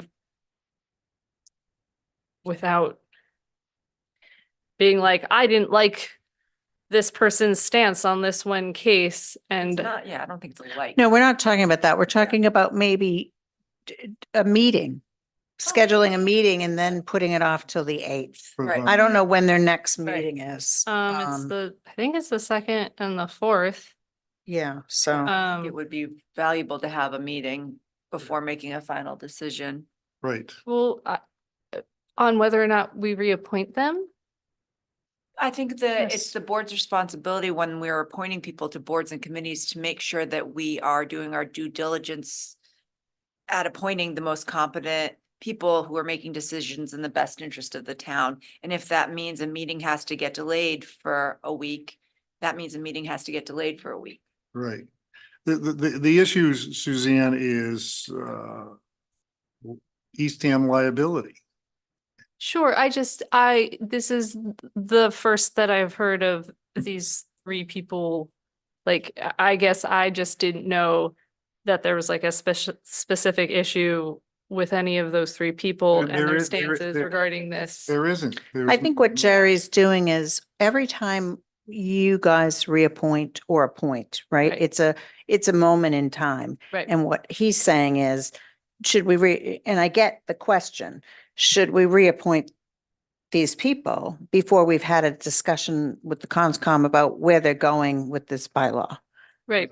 Yeah, that's fair. I mean, I've always wished that we had a more robust reappointment process for people. And we don't, and the appointment process already is rather intensive. And thank you to the search committee for all the work they do, Yes. helping us along doing that. And so I know it would be a big ask to like do a more in-depth review of reappointments.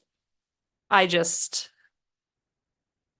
see what you're saying. It just seemed like. Yeah, it looks like it's against these three individuals. It's Yeah. not. It's a Yeah. discussion of looking at the Conservation Commission, looking at the bylaw we have, and where are we on this? Because there's a potential harm to the town of Eastham. Sure, yeah. I mean, there's a lot of, we could, So we can put it off till your meeting on the 8th. I mean, these are the options. You can vote tonight and then I can set up a meeting. We can put it off till the 8th and we can try and set up a meeting. And I can also have Hillary come and perhaps Karen come to talk about what progress they've made on the 8th, if you want to do that. So, I mean, there's lots of different ways we can address this issue. Yeah, If we're going to discuss the specific litigation, it would need to be an executive session. I think it would be.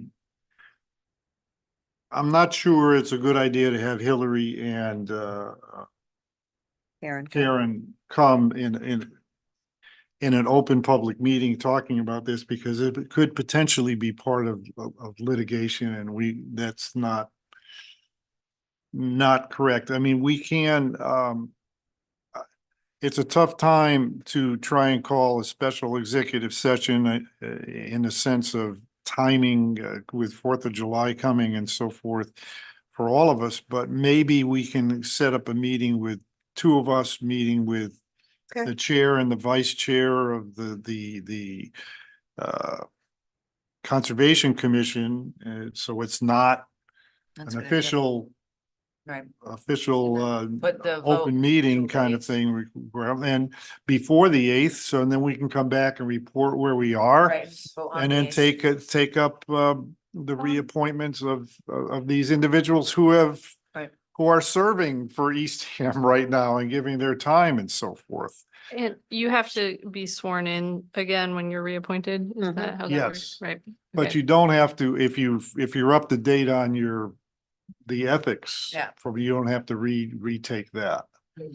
Yeah, I mean, I know, I just said 3 weeks is a long time. Their meeting, their first meeting in July, I think is the 9th. Mhm. And so it would be that commission going into their meeting on the 9th, What time do they meet? What time? 6 on Tuesdays, not necessarily knowing if they're gonna have a full board. Yeah, well, we could, And I mean, that's, if we're voting on the 8th, right, They can get sworn in on the 9th we before can the get meeting. things get Yeah. sworn in, or we can try and work, if they Right. can't work something out so that someone can be there to swear them in. Has to be the town clerk or someone in the clerk's office. right? So- So they do it on that day. Yeah.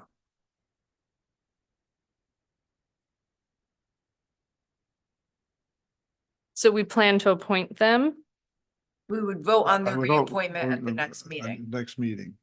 So is the idea here, if in this executive session, something really blows up, we don't reappoint them?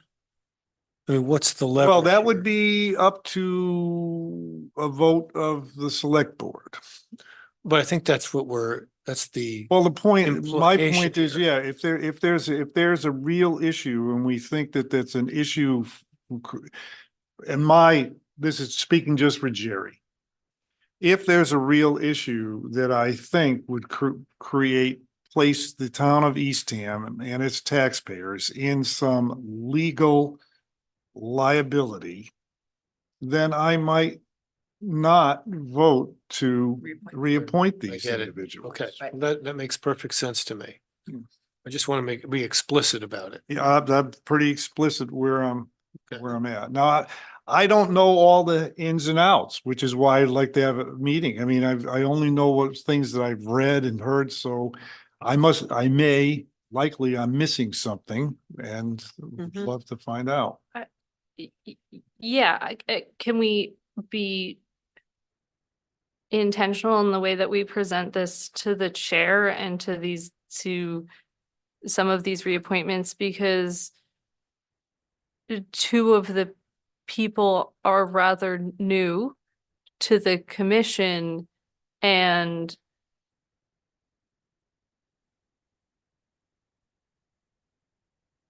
yeah, I mean, they might not necessarily even have super strong opinions about it because they came in and are just like learning. They came in the middle of it. They came in the middle of it, and so To vote. Get the vote.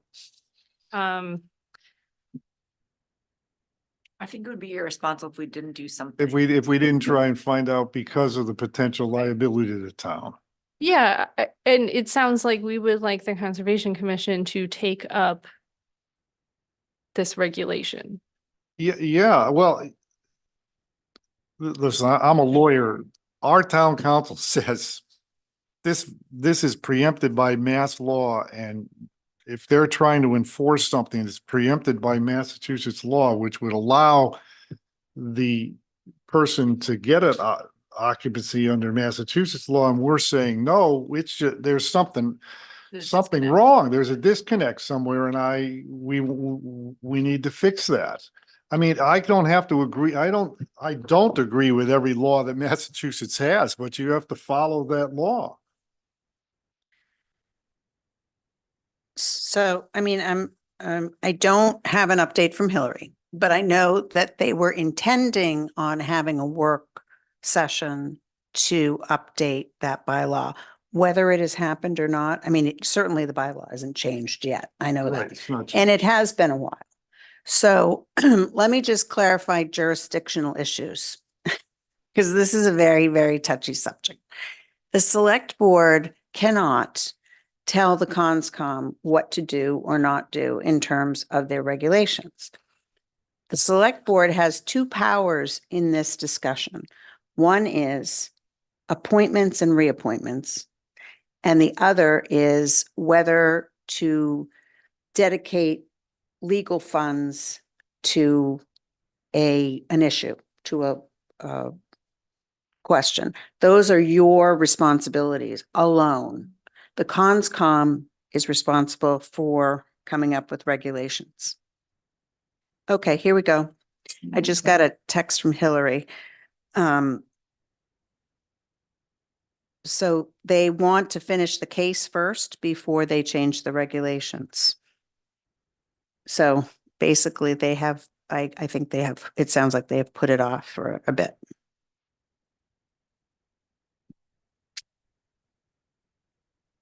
Finish the case, meaning let it go through litigation? Yes, I think we need a meeting. Yeah, we need a meeting. I think the fairest and the most mature thing, honestly, would be for the two boards to meet or the two chairmen to meet, or we need an exchange of information between the chair of their committee and Yeah, ours. I agree. And I think we need, I'm uncomfortable following through with any reappointment until any of that happens. Yeah. Oof.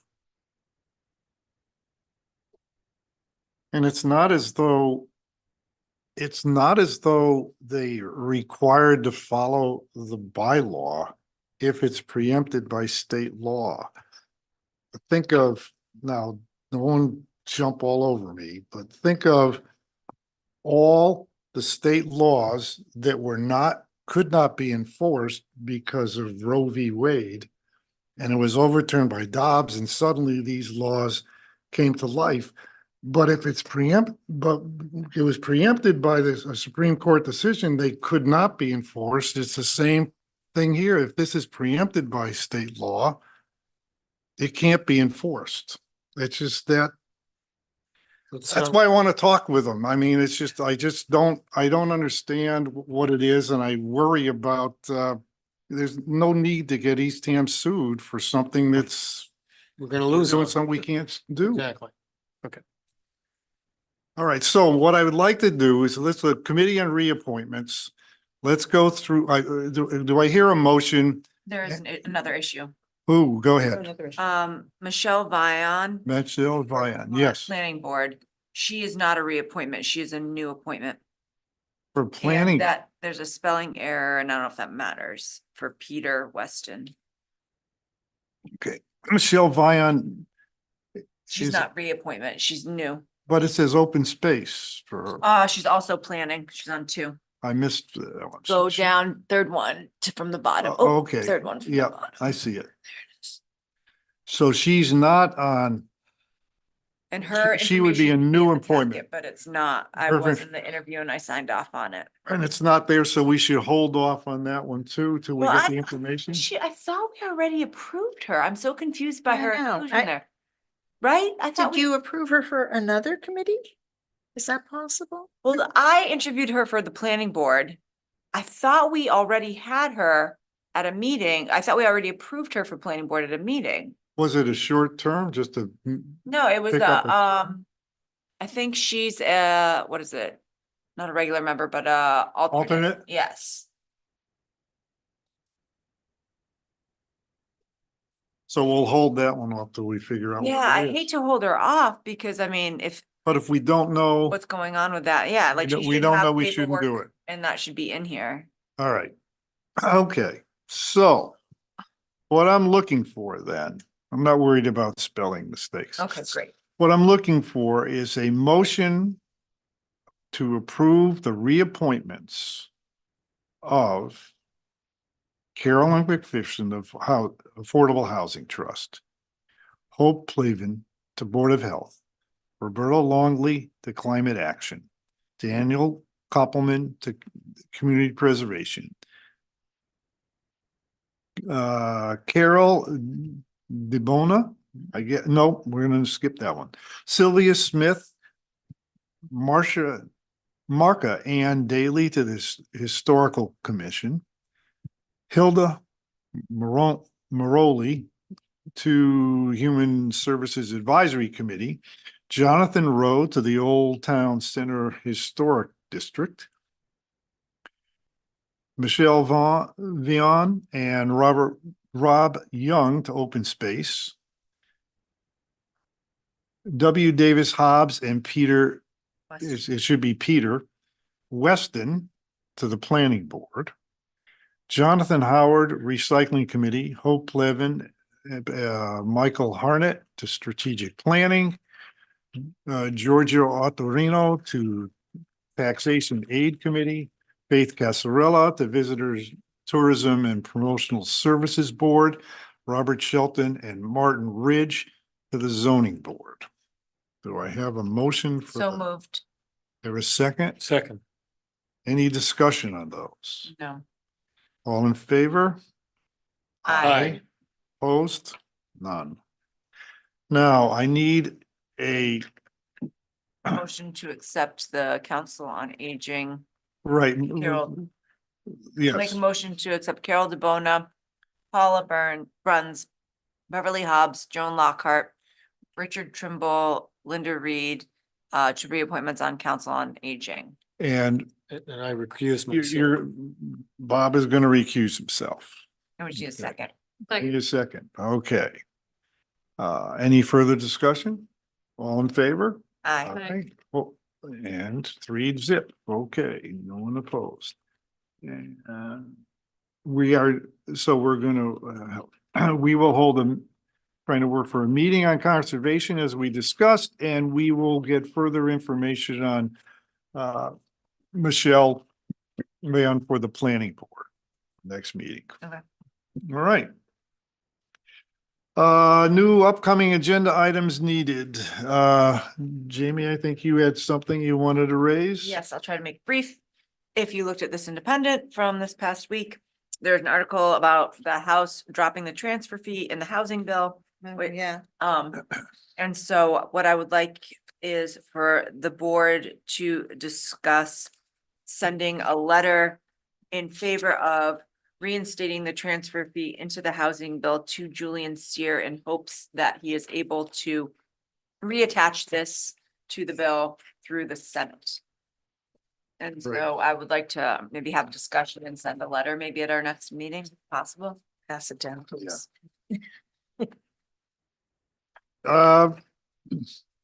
People, what do you, Yeah, I don't have any problem, with that. I Yeah. think, I could get a lot more spicy, but I'm tired.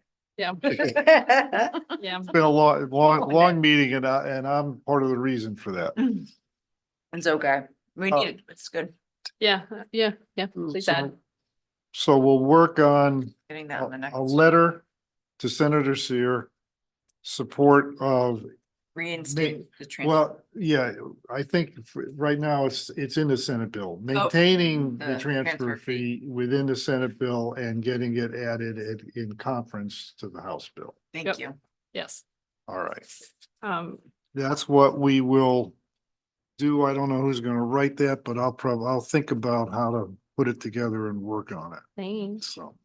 Do you want this, Jackie? I had, Sure. No paper.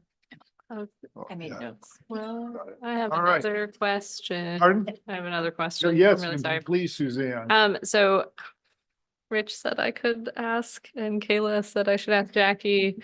I was wondering about Payment wanted to do Juggle Jam at tea time again, and I was wondering if we needed to do anything as a board. Mhm. Okay, sweet. Yeah. Kayla met with them Monday, Friday. Friday. Today's Monday. Oh, Kayla met with them Friday. I was Sorry. like, yeah, Been a Monday, long the day, Monday Jake. that's Like, like. today. whatever Been a long day, yesterday whatever work day yesterday was. work day was, Yes, yeah. yes. But how was Worcester, bud? It was excellent. That's It was a good. great Was it a conference. good conference? That's Yes. great. Minutes, we have minutes for May 20th and June 3rd? Have we looked at those? We ready? on those? I'll make a motion to approve the minutes from May 20th and June 3rd of 2024. Second, Uh, why don't, yeah, Bob was in, you were in both of, yeah, okay. It's only in one, We have a second? It was only in one. June 3rd. You were June, you weren't May 20th. How about, let's split the motion. Oh, Do May, split, yeah. do May 20. Yeah, I'll make a motion to approve the minutes from May 20th, 2024. Have a second? second. Second? Okay. Any discussion? All in favor? Aye. Aye. Opposed? No, 3-0. A motion on June 3rd for the June 3rd one. I'll make a motion to approve the minutes from June 3rd, 2024. Second. Second. Any further discussion? All in favor? Aye. Aye. Where's it? And I just wanted, Kayla wanted you to have the updated liaison list and the updated calendar and just check those. We're pretty sure they're accurate, but just second, Mhm. see. I didn't think I had community preservation committee, but I mean, if that's how it worked out, that's also, I mean, I wonder who thought they did. I don't know. I don't know. Were you, did you skip a meeting? Because usually that's what happens if I you didn't- skip a meeting. I didn't. She didn't skip that meeting. I hope she's listening. I think she's had community preservation before. I don't know who had, I'm trying to think. I was on it. I'm trying to Oh, think who the Art. It liaison. was on Art's It was list. Art- Yeah, it Uh, was on Art's list. I mean, So it should go to Bob then. That's from the last meeting. He's looking at his notes now. I mean, if it stays that way, it's okay. Okay, I probably won't be able to commit a lot, but that's also okay because they can always reach out if they need something. Yeah. Yeah, and they Actually, basically roughly- they meet from September to like Oh, they're like- March. They're like Right, human yes. services. Oh, Yes. great, beautiful. Yeah. I mean, they might have meetings off year, but most of their work is, Okay. That might be a good match then. Okay. All right. Right. Um, Jackie, do you have any other business you would want to I- raise with us? I do, I'm very, very sorry, but I do. I know this meeting has gone on late.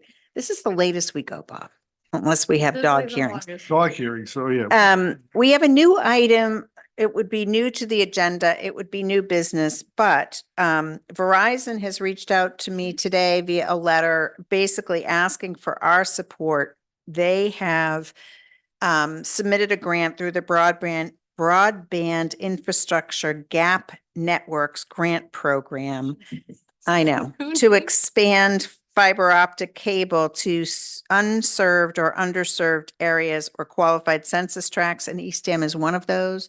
So they would like your support in that, and I think that there is, I think when we looked at it, 38 residents that have no cable at all or not served by Comcast, and probably a lot of underserved homes. So I would Fully endorse this. Into it. love it if you would let me do that. Do you need Yeah, a it vote? would, brings competition with. Yeah. Eastham. Do you need a vote, Jackie?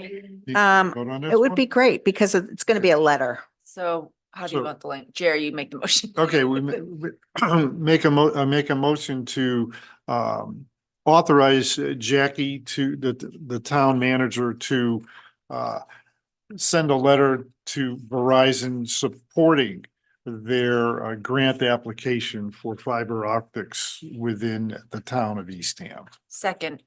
That's Any discussion? awesome. All in favor? Aye. Aye. Opposed? Jackie. None. All right. Okay, and just two quick communication issues. Assessor Colleen Mercurio wanted us to know and the community to know that there is a field worker going out to do update assessments. It's our assessing group, PK, on new businesses in town. So they will be wearing a badge. They will identify themselves, but they're just stopping in to do the assessment, checklist. Good, good. And then the second thing is the transfer station and all town buildings will be closed for June 19th, Team. Wednesday, but this week only, The transfer station will be open on Friday, the 21st. To cover. So we're okay. trading We're the trading. Wednesday for Friday, Not which 3 should days make in a a row. lot of people happy. Not 3 days. And I am having a meeting with John next week about the post July 4th schedule, so Okay. let you know on that. Does anyone else have Anything, Rich? any other business to raise? I make a motion to adjourn. Do I have a second? Second. Okay, any discussion? All in favor? Aye. 4-0. Thank you all.